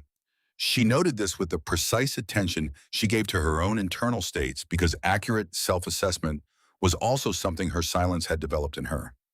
She was not afraid. She was ready. The federal building in Phoenix was the kind of structure that projected institutional permanence, the way certain buildings always did, all clean angles and glass that reflected the sky back at itself, the physical argument for the permanence of the systems operating inside it. Jessica had been in federal buildings twice before, both times in connection with documentation related to her medical condition, and both times she had navigated them the way she navigated all institutional spaces, with extra preparation and the acceptance that she would need to manage the gap between how the systems were designed and what she required. Blackwood met them at a side entrance with 2 agents she introduced by name and badge number, the kind of introduction that was meant to be checked against a register rather than simply accepted at face value. Jessica noticed this and appreciated the implication. They were past the stage of trusting appearances. The interpreter Blackwood had brought was a woman in her 40s named Clara, who signed with the fluency of a native user rather than a trained professional, the difference visible in the way the language moved through her hands, natural rather than deliberate thinking in ASL rather than translating into it. Jessica had spent enough of her life with the translated version to recognize the original immediately. She signed to Clara directly. "Thank you for being here." Clara signed back without hesitation, the response shaped by someone who understood exactly what that specific acknowledgement meant. "I'm glad to be useful." They were taken through the building to a conference room on the 4th floor with 2 agents stationed at the door outside. Blackwood spread the documentation Seth had compiled on the table and reviewed it in the presence of a second agent, a financial crime specialist, who went through the shell company connections with the specific focused attention of someone building a structure rather than examining one fitting each piece into a framework she was apparently assembling in real time. After 40 minutes of this review, Blackwood wrote, "This is sufficient. The Riggs connection to the shell company closes the last gap we needed. I have enough to request warrants today, but I need to tell you something before we proceed." She paused in the way that people paused when what followed was something they had been weighing. Jessica watched her face and waited. Blackwood wrote, "Riggs is in this building right now, 3rd floor. He's meeting with an assistant district attorney named Palmer, who serves on the same county oversight board that Riggs chaired when Monroe was promoted. Palmer did not notify my office of this meeting. We became aware of it 20 minutes ago through our own monitoring. I want you to know this because I want you to understand the full scope of what we are dealing with, and because your safety in this building is something I am taking very seriously as a result." Jessica wrote, "He is trying to get ahead of this the same way Monroe controlled the narrative after the crash." Blackwood wrote, "Correct, yes. And it tells me the pipeline from whoever alerted him runs into something closer to this building than I would have preferred. I have people working on that identification right now. In the meantime, I need your formal statement, and I need it today, because if we move on, Riggs and he has had time to destroy evidence, or to secure legal protection through Palmer's connections, the window closes. Jessica looked at Clara, who had been signing the exchange for her in real time, with the efficient invisibility of a truly skilled interpreter, and then looked at Clint, who had been sitting beside her through the briefing with the particular stillness he deployed in situations that required maximum attention. He met her eyes and gave the small nod that she had come to read as his specific way of communicating that the decision was hers and that he would support whatever she made it. She signed, "Let's do the statement now." The formal statement was given in the conference room with Clara interpreting Blackwood and the financial crimes agent present, and a court reporter capturing every exchange. It lasted 3 hours and 20 minutes, which was longer than the previous statement, because the documentation Seth had built gave Blackwood the specific context to ask more targeted questions, questions that connected Jessica's direct observations to the financial structure they had mapped, building a chain of accountability between what she had seen with her eyes and who had ordered it to happen. She signed for 3 hours and 20 minutes with her hands that still ached in the joints from the burns, and she did not ask to stop. When it ended, Blackwood wrote, "This is the strongest eyewitness component I have had on any case in this district in 4 years. I want you to know that before we talk about next steps." Next steps were logistics, protective custody protocols, the specific sequence by which warrants would be requested, reviewed, and executed. Blackwood's estimate was that they could move on Riggs within 24 hours of warrant approval, which put the earliest possible action at the following morning. Jessica and Clint would remain in federal protective custody through that window and potentially through the immediate aftermath. She was writing a clarifying question about the compound's status when Seth appeared in the doorway, moving with the specific velocity that indicated he had found something that could not wait for a pause in the existing conversation. He came to the table and opened his laptop and turned it toward Blackwood first, then toward Jessica and Clint. His face when he looked up was the expression of someone who had expected to find a problem and had found a larger one. Riggs left the building 20 minutes ago. The meeting with Palmer ended earlier than scheduled. My monitoring of his financial accounts shows 3 additional transactions in the last hour, including one that looks like a prepayment to a private aviation service. Blackwood's composure did not break, but it compressed into something tighter and more focused. She wrote quickly, "He is not running. A man with his institutional connections does not run. He is repositioning. He is moving from the stance of managing the situation to the stance of controlling the outcome by other means." Wayland, who had been standing against the wall through most of the briefing, leaned forward and wrote, "What other means?" Blackwood looked at him for a moment and then wrote, "He has had access to our location and our timeline since whoever in this building notified him that we were building a case. He knows we have enough to move. He knows we will move. The question is whether he intends to ensure we are unable to move effectively by removing the elements that make the case viable." Jessica read this and felt the particular cold clarity that her silence sometimes delivered, stripped of the ambient noise that might have softened or distorted the message. The elements that make the case viable were her statement, Seth's documentation, and the 2 people whose testimony grounded both of those things in physical reality. She wrote, "He's coming for us."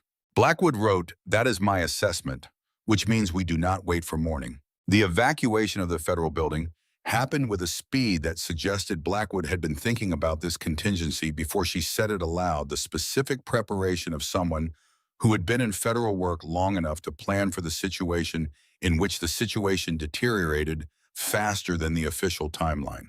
Jessica, Clint, Seth, and Wayland were moved to a vehicle in the underground parking structure, with 2 agents on each side and Blackwood herself managing the route from the front. They were almost clear when Jessica saw the sedan. Parked at the wrong angle near the structure's exit ramp, its position blocking the direct route out in a way that was not accidental. No car parks at that angle accidentally. She grabbed Wayland's arm and pointed without writing because there was no time to write. He saw it, and his reaction was immediate, his hand moving to Blackwood's shoulder with a touch that stopped her mid-stride. Blackwood saw it and made a decision in approximately 1 second that resulted in the convoy reversing, 2 agents moving to flank positions, while 2 more surrounded the vehicle containing Jessica and Clint. The sedan's engine turned over. Blackwood's radio produced information Jessica could not hear, but could read in the way Blackwood's expression changed when she listened to it. She wrote fast, still watching the sedan. "That plate belongs to a vehicle registered to the private security firm in our diagram. They have physical assets here. The sedan pulled out and away from the exit in a fast, clean arc that told Jessica more than if it had charged them. It was not here to confront. It was here to confirm, to document their location and their route, and transmit that information to whatever the next stage of this plan was. Blackwood had a new route within 2 minutes, and they took it through a service exit she had not known existed and into surface streets that she had not been briefed about, which suggested Blackwood had planned for this specific possibility and had simply not said so until it became necessary. The safe house they arrived at 40 minutes later was anonymous in the precise sense of the word, a residential property, in a neighborhood that had been selected for its ordinariness. No obvious federal presence, no marking that distinguished it from the houses on either side. Inside, 2 agents already there, a kitchen with food, a living area with no windows facing the street. Blackwood wrote when they were settled, "We move on Riggs tonight instead of tomorrow. I have already contacted the warrant judge. Given what the sedan confirms about active surveillance of federal agents, we have grounds for expedited review. I expect approval within 3 hours." Clint wrote, "What do we do in the meantime?" Blackwood wrote, "Stay here, trust the process, and please try to rest. All of you." None of them rested in any meaningful sense. Jessica sat on the edge of the couch in the living area and watched the clock and watched the faces of the people around her and ran through everything she had signed in the conference room, looking for gaps, looking for the places where her account could be challenged or undermined, finding none and then running through it again, because the alternative was sitting still and listening to the sound of her own fear, which was not something she was capable of doing in the literal sense, but which she could feel nonetheless in the specific way that things made themselves known in the absence of sound through the body rather than the ear. Clint sat beside her. He did not write anything. He simply sat with her in the silence and let it be what it was, which was not empty and not comfortable and not peaceful but real. The specific quality of two people who had been through the same fire being present for each other through the next one. At 11:47 that night, Blackwood came into the living room from the kitchen, where she had been managing communication for the past 2 hours, and her face when she walked through the doorway was the face of someone carrying information that had resolved in the direction she had been working toward. She wrote standing rather than sitting still, in the mode of someone who had more to do. Warrants executed. David Riggs is in federal custody as of 11:32 tonight. Aaron Monroe and 3 additional officers were arrested simultaneously by agents from the State Division, no local involvement in the execution. The private security firm's operations director was arrested at the aviation service facility. He was boarding a flight. She paused and then wrote one more line. The driver of the truck that hit the convoy on Highway 93 turned himself in to federal agents at 9 tonight. He has already agreed to cooperate fully in exchange for consideration. His account of the operation confirms every connection in the financial documentation your associate compiled. Jessica looked at Clint. He was reading the whiteboard over her shoulder, and his face was doing something she had not seen from him yet, which was a kind of exhausted, complete, unguarded relief that had nothing stoic about it, and that she thought was possibly the most honest expression she had seen on a human face in her entire life. She reached over and covered his hand with hers. He turned his palm up and held on. Blackwood wrote one final note before stepping back toward the kitchen. Both of you are going to need to be available for the ongoing federal proceedings. That will mean testimony, possibly multiple appearances over a period of months. The case is strong, but it will be contested. Riggs will have significant legal resources. I want you to understand that fully before we talk about next steps. Clint wrote, she testifies, whatever it takes, and she doesn't do any of it alone. Blackwood looked at him for a moment and then wrote, I'm beginning to understand that is simply a stated fact about how things work in your world. Clint wrote, it's not my world, it's hers too. The weeks following the arrest had a different quality from anything Jessica had experienced in the preceding days or in her life before the highway. The particular sustained tension of the crisis, the heightened watchfulness she had been maintaining at every moment, the constant management of information and risk and proximity to danger did not vanish immediately because the immediate threat was removed. Bodies did not work that way, and hers in particular had been trained by a lifetime of heightened vigilance towards sounds that would never come to maintain alert even in the absence of active threat. But the compound received her differently now, and the difference was felt in the specific texture of how people moved around her. Not the protective urgency of active crisis, but the settled, ordinary quality of a community going about its life with her as a participant in it rather than a protected charge. Many taught her the kitchen's particular system of organization. Seth continued expanding his ASL vocabulary until conversations between them no longer required writing for simple exchanges. Waylon, gruff and practical as always, designated himself her instructor in the specific geography of the compound, taking her through every building and path and sightline with the thoroughness of someone ensuring she could navigate it on her own terms. Clint was recovering, not quickly because his injuries had been serious and because he did not always comply with the rest protocols that the doctor who visited the compound twice weekly recommended with increasingly firm insistence, but steadily and with the particular focused will of a man who had decided that he was going to return to full function and treated that decision as a directive rather than an aspiration. He was the one who noticed the change in her walk. She had been trying not to notice it herself. 3 weeks after the arrest, 4 weeks after the highway, her right foot had begun doing the thing it had been doing before the crash with a new frequency, the slight drag that had once been occasional becoming regular, regular becoming reliable. The physical therapy sessions she had been doing with a therapist Minnie had arranged to visit the compound were not producing the improvement they should have been. She was sitting on the south porch in the late afternoon when Clint lowered himself into the chair beside her with the deliberate care he still used for certain movements and wrote without preamble because that was how he communicated when something actually mattered. "Tell me about your leg." She looked at the desert going orange in the afternoon light and then looked at him and for a moment considered not telling him. She had been managing her medical situation alone for 2 years through the specific combination of dogged forward movement and not permitting herself to look directly at what was accumulating. It had been a successful strategy as strategies went. She said with her hands what she had not said aloud to anyone. "The surgery I was saving for. I have 6 months at most before the condition causes permanent loss of mobility in my right leg. Possibly both. The surgery cost $150,000. I have $11,000 saved. I am not going to be able to afford it in time." He read her hands, and then he looked at her for a long moment with the specific quality of attention she had come to recognize as his default mode, with information that required real consideration rather than immediate response.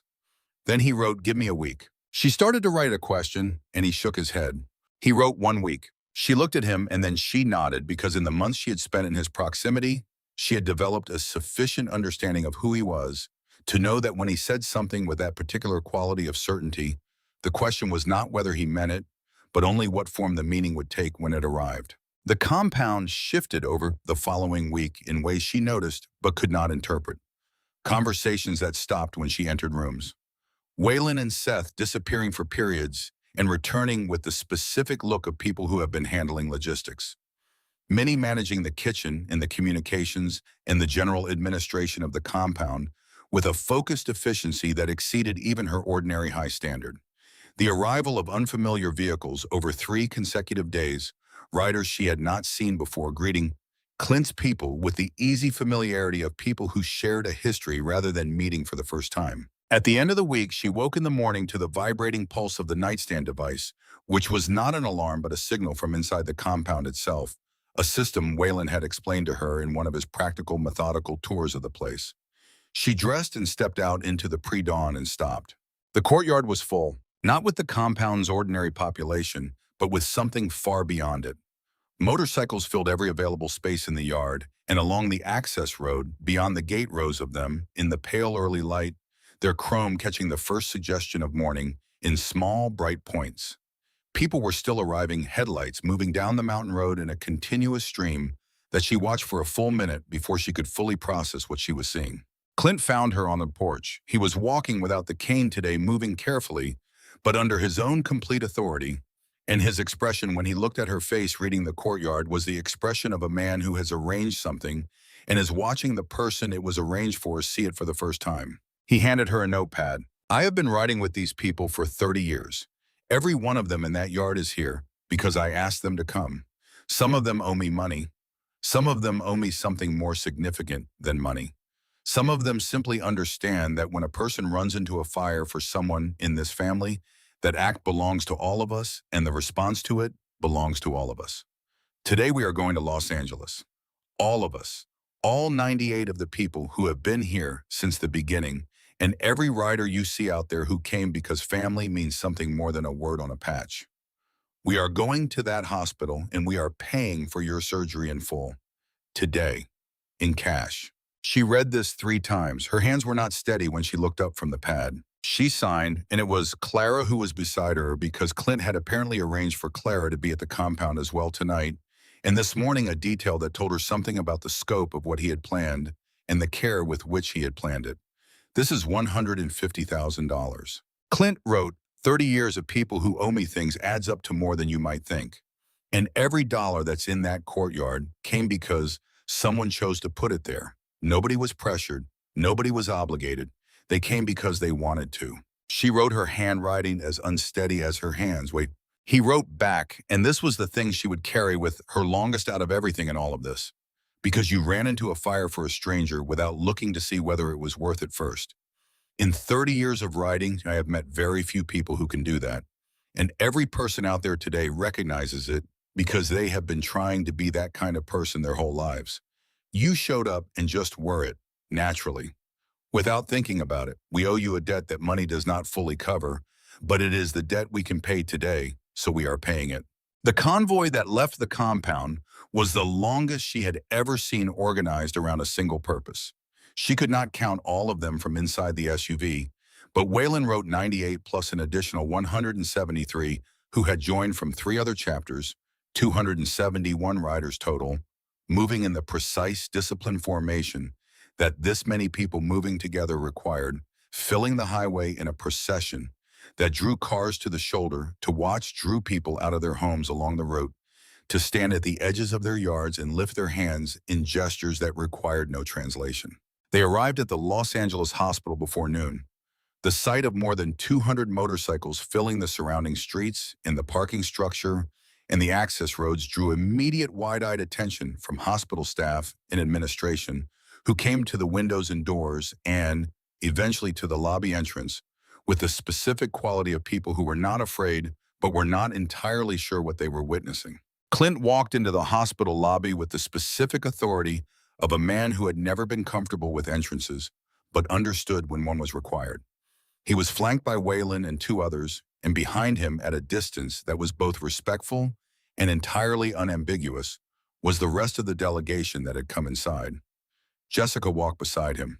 The hospital administrator who received them was a woman who had clearly been briefed by the front desk with whatever description the staff had managed to put together in the preceding minutes, and her expression when she came into the lobby was the careful, calibrated professionalism of someone managing a situation that had not appeared in any of her training.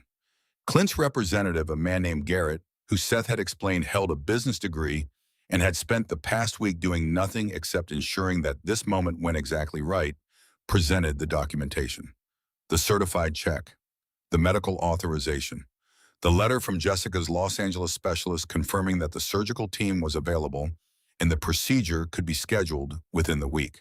The administrator read through the documentation with the thoroughness of someone who understood that she was standing in a situation that would be described to other people for a long time and wanted to be certain she had understood it fully when she was in it. She looked up at Clint and then at Jessica and then back at the papers. She spoke, and Garrett translated for Jessica in writing, "I have been in hospital administration for 20 years.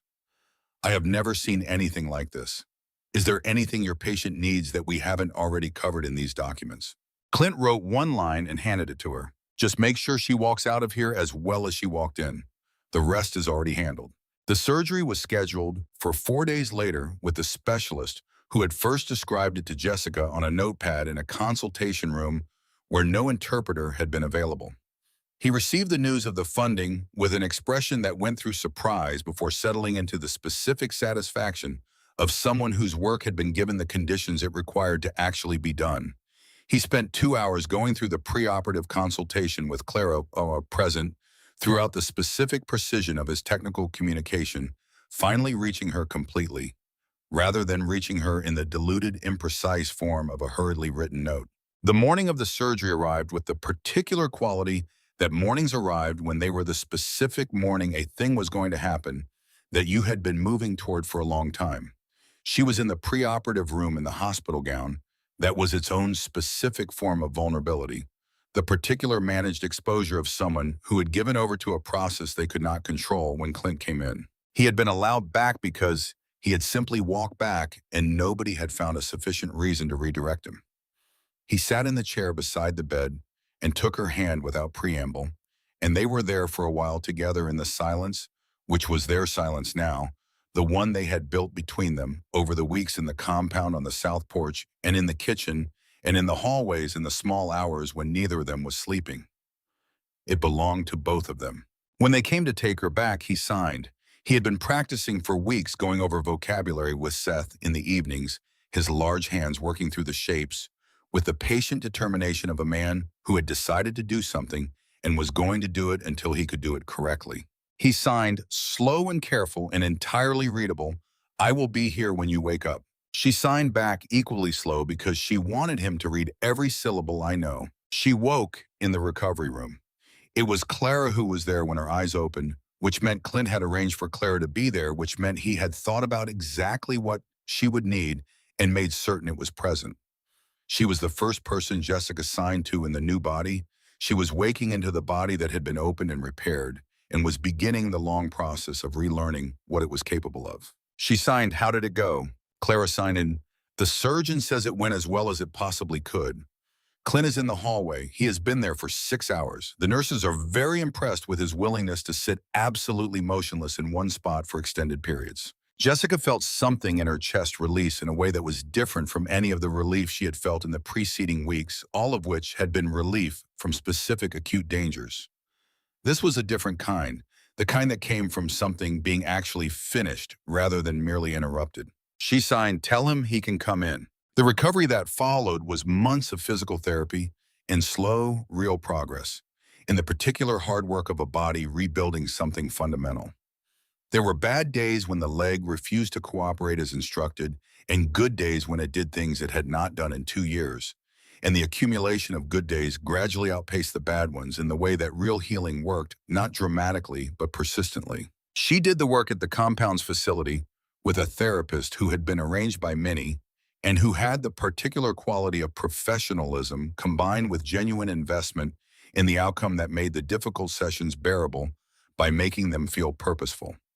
On the days she was too tired for the facility, she walked the compound's perimeter with whoever was available to walk it with her, because movement was movement and the body needed to be asked. She testified in the federal proceedings 4 times over the course of 8 months, each time with Clara present and Blackwood nearby and the full apparatus of her formal statement and Seth's documentation behind her, building a case from evidence rather than requiring her account to carry more weight than it should. Riggs's legal team was as resourceful as Blackwood had promised they would be, and each testimony required the specific preparation of someone who was going to be subjected to extended, methodical challenge of every detail she provided. She prepared thoroughly and she testified precisely, and she did not once wish she had not chosen to do it even in the sessions that were the hardest. Riggs was convicted on 12 federal counts. Monroe and the 3 officers who had taken payments from his network were convicted. The private security firm's operations director cooperated, and his cooperation removed the last gaps in the chain of accountability that Seth had been building for months.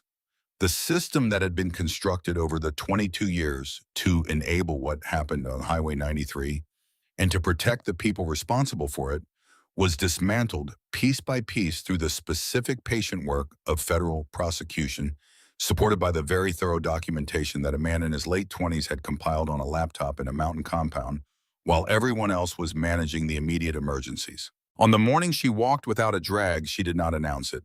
She simply walked from the guest quarters to the main building and across the compound's yard and to the south porch where the morning light was doing what it did at that hour, laying long and clean across the ground in a way that seemed to have something deliberate about it. She walked all the way to the porch railing and stood at it and felt the specific quality of her own balance, which was simply there underneath her, where it was supposed to be doing what it was supposed to do. Clint was already there.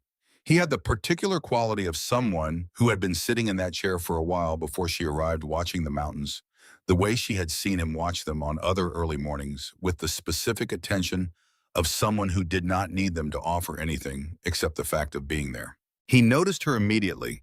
His eyes moved from her face to her feet and back to her face, and she watched him see it, the absence of the drag, the evenness of how she was standing and had walked to get there. He stood up from the chair. He signed the vocabulary confident now. After months of practice with Seth and with her, his large hands moving through the shapes with the particular ease of something that had become native. He signed, "You are standing." She signed back, feeling the porch boards solid under both feet exactly as they should be, feeling her own balance simply present in the way it had not been for 2 years. "I am standing." He shook his head slightly, the gesture she recognized as the one he used when he was about to say something he had thought about for a while, and he signed, "Not because of me. Do not say it was because of me." She smiled and signed back, her hands as steady as her feet, her body as present as it had ever been. "You paid for it." He signed, 30 years of people who owe me things. I did not do it alone." She signed, "Neither did I." She thought about the highway and the pipe and the engine block and the explosion and everything that had come after. "Neither of us did any of this alone. That is the whole point." He looked at her for a moment with the expression she had been reading since the hospital room, the one that had warmth in it alongside everything else. And then he smiled, which was something she had come to understand. He did not do in a reflexive or performative way, only when something had earned it. Around them, the compound was coming to life, the way it always did in the early morning, people moving through their routines with the easy rhythm of a community that had settled back into itself after the particular sustained disruption of the months before. Waylon crossing the yard, Seth visible through the kitchen window, already at his laptop at an hour that suggested he had not been to bed. Minnie's voice, which Jessica could not hear, but could see in the particular way she moved when she was talking, carrying the specific authority of someone managing the day from its beginning. These were her people, not by birth and not by choice exactly, because she had not chosen them so much as ended up in their orbit through an act that she would not have called a choice at the time and still did not entirely know how to categorize. She had simply moved when everyone else was standing still, and everything that followed had followed from that. She looked at the mountains and then at Clint and signed one more thing, her hands finding the shapes easily, her balance underneath her exactly where it belonged. She signed, "Thank you, not for the surgery, for all of it." He signed back, getting every syllable right. "You ran into fire first." Everything after that was already decided. The morning light moved across the compound's yard in the long, clean way that Arizona mornings moved without apology and without asking whether you were ready for it. The motorcycles were parked in rows along the near side of the compound, their chrome waiting for the day. Waylon was crossing toward the kitchen. Seth was already building something on his laptop that would probably turn out to matter. Minnie was managing the morning. Jessica Armstrong stood on the south porch of a mountain compound she had never heard of 3 months ago and felt her own 2 feet underneath her, solid and present and working exactly as they were supposed to work. And she looked at the mountains, and then she looked at the man beside her, and she thought about a highway in the afternoon light and a truck that had turned with deliberate precision into 7 motorcycles in a fire that she had run toward while everyone else stood still. She had not been trying to be brave. She had simply been unable to do the other thing. Everything else had been what happened because of that. She stood in the morning light, steady and whole, and belonging entirely to herself and also without contradiction to the people around her. And she thought that this was what it felt like when silence had never been the problem at all, when it had simply been waiting all this time for something worth standing strong inside of. She had found it. It had found her back. The federal case unfolded over months in the specific, slow, methodical way that federal cases unfolded when the defense team had resources and the prosecution had evidence, and both sides understood the stakes. Jessica attended every session she was required to attend, and several she was not, because Blackwood had asked her once early in the proceedings whether she wanted to be kept informed of developments in real time or in summary, and she had said real time because that was the kind of person she was and had always been. She testified 4 times in total. The first time was the formal deposition that had already been given in the federal building conference room, translated into a signed and certified document that entered the record with the full weight of what it contained. The second time was in a pretrial hearing in which Riggs's lead attorney attempted to have her account declared unreliable on the grounds that her communication disability created an inherent barrier to accurate perception and recollection. The attorney was a careful, well-prepared man who had clearly spent time developing his understanding of deaf communication and had deployed that understanding in the construction of a challenge that was specific rather than general, targeting the gap between what she had signed and what Clara had interpreted and what had been recorded as the product of that interpretation. He was good at what he did, and she recognized that without being troubled by it. Blackwood had prepared her for this. They had spent an afternoon before the hearing going through the specific objections the defense was likely to raise, and Jessica had answered each one with the precision of someone who had spent her whole life managing the gap between what she perceived and what she needed to make legible to other people. She had been doing that work her entire life. It was not new work.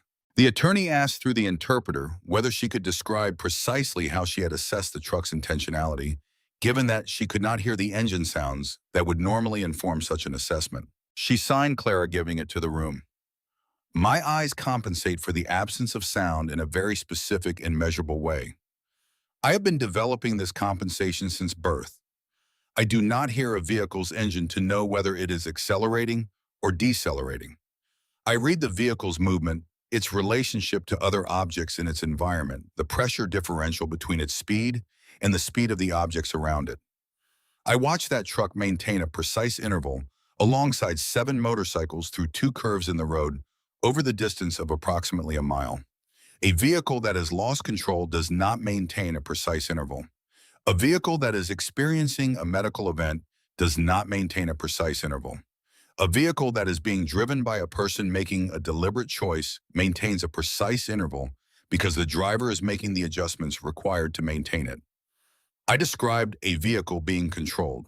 The attorney had no effective follow-up to this. The third testimony was in the trial itself on the second week of proceedings and lasted an hour and 40 minutes, during which Riggs's legal team attempted 4 separate angles of challenge to her account and found each one closed by the specific combination of her precision and the documentary evidence that Seth's work had built behind her account. The chain was complete. She was not the foundation. She was the capstone. The fourth time was a brief statement at sentencing, which Blackwood had asked her if she wanted to give, and she had said yes because there were things she wanted to have said in the official record of these proceedings that did not fit into the framework of testimony, but belonged in the permanent documentation of what had happened. She signed, and Clara gave it to the courtroom. On Highway 93 in Arizona, 6 motorcycles were riding in legal formation on a public highway in the afternoon. A truck drove into them deliberately and with the specific intention of killing the person who led the organization those riders belonged to. 3 people were critically injured. One was not expected to survive his injuries. I was 22 years old, and I was on my way to a physical therapy appointment, and I saw this happen. I ran toward the fire because the alternative was being one more person standing still while someone needed help. I have spent the last several months in federal proceedings, in protective custody, in a mountain compound, surrounded by people I did not know 3 months ago, who are now my family, in hospitals and in courtrooms. I have been threatened directly, and I have had 2 attempts made on my life. I am here today because I ran toward a fire on a highway, and because the person I pulled out of that fire decided that meant something that required a response. I want the record to contain this statement: the structures this defendant built over 22 years to protect his operation from accountability did not work. They did not work because someone saw what happened and could not look away. That is all. The courtroom was quiet in the specific way that courtrooms went quiet when a statement had done what statements were meant to do. Riggs was sentenced to 31 years without possibility of parole on 11 of the 12 counts. The 12th count merged with a related charge. Monroe received 15 years. The security operations director received 12 on his cooperation deal. The others in the network received sentences proportional to their involvement in their cooperation. It was done. The aftermath of being done felt different from how she had anticipated it would feel, which was to say, it did not feel like relief so much as it felt like the particular adjustment required when a sustained pressure that you have stopped noticing because it is constant is finally removed. She had been running on the specific fuel of crisis for so long that its absence required its own adaptation. its own learning of how to be in a world that was not currently trying to kill her. She was good at adaptation. She had been adapting since birth. She stayed at the compound. This was not a decision she made so much as a situation that developed naturally out of the fact that going back to the apartment in Wickenburg to the print shop's overtime and the dog walking and the particular careful math of her life before the highway was something she found she did not want to do, not because those things were bad, but because they were no longer the only shape her life could take. Many offered her a role in the compound's administration that was initially described as helping with communication logistics for the members of the community who needed to coordinate with outside organizations on business that required written documentation, and which gradually expanded into something larger as it became apparent that Jessica's particular combination of organizational precision and the specific kind of attention she paid to everything were genuinely useful, rather than merely accommodated. She started working with Seth on the documentation systems he maintained for the club's legitimate business interests, which were more various and more carefully managed than most people from outside the community would have expected. He had the technical capacity, and she had the organizational structure, and between the two of them, they built something that worked considerably better than what had been in place before, which was mostly Seth's brain and whatever physical files Minnie could maintain simultaneously with everything else she was managing. She started teaching. This was not planned. It happened because one of the compound's younger residents, a 17-year-old named Danny, whose mother had brought him to the compound 3 years ago, for reasons Jessica did not ask about, had observed her signing with Clara during one of her visits and had asked through his mother's writing whether she could show him some signs. She showed him some. He came back the next day with more questions. Within 2 months, he had a functional vocabulary, and within 4, he was interpreting for her in simple conversations that did not require Clara's professional precision. She started writing. This took longer and was more complicated in logistical terms than any of the other changes, because operating a motorcycle required hearing the engine's feedback in a way that she would never be able to do, and the adaptation required to substitute visual and tactile information for auditory was not something that happened in an afternoon. Waylon spent 3 months teaching her patient in a way that was entirely in character with who he was, but that still surprised her every time it manifested, because patient was not the quality that his appearance led most people to expect from him. She learned. Her eyes and her hands gave her information that other writers received through their ears, and she built the same competence that she had built for everything else in her life, not through having what everyone else had, but through developing what she had into what was needed. By the time her first full season of writing was complete, she was doing something she had observed from the outside for months, and that from the inside felt like what she suspected all homecomings felt like, which was the specific settling of arriving somewhere that had been waiting. The physical therapy for the surgery continued through the first year post-operation and into the second.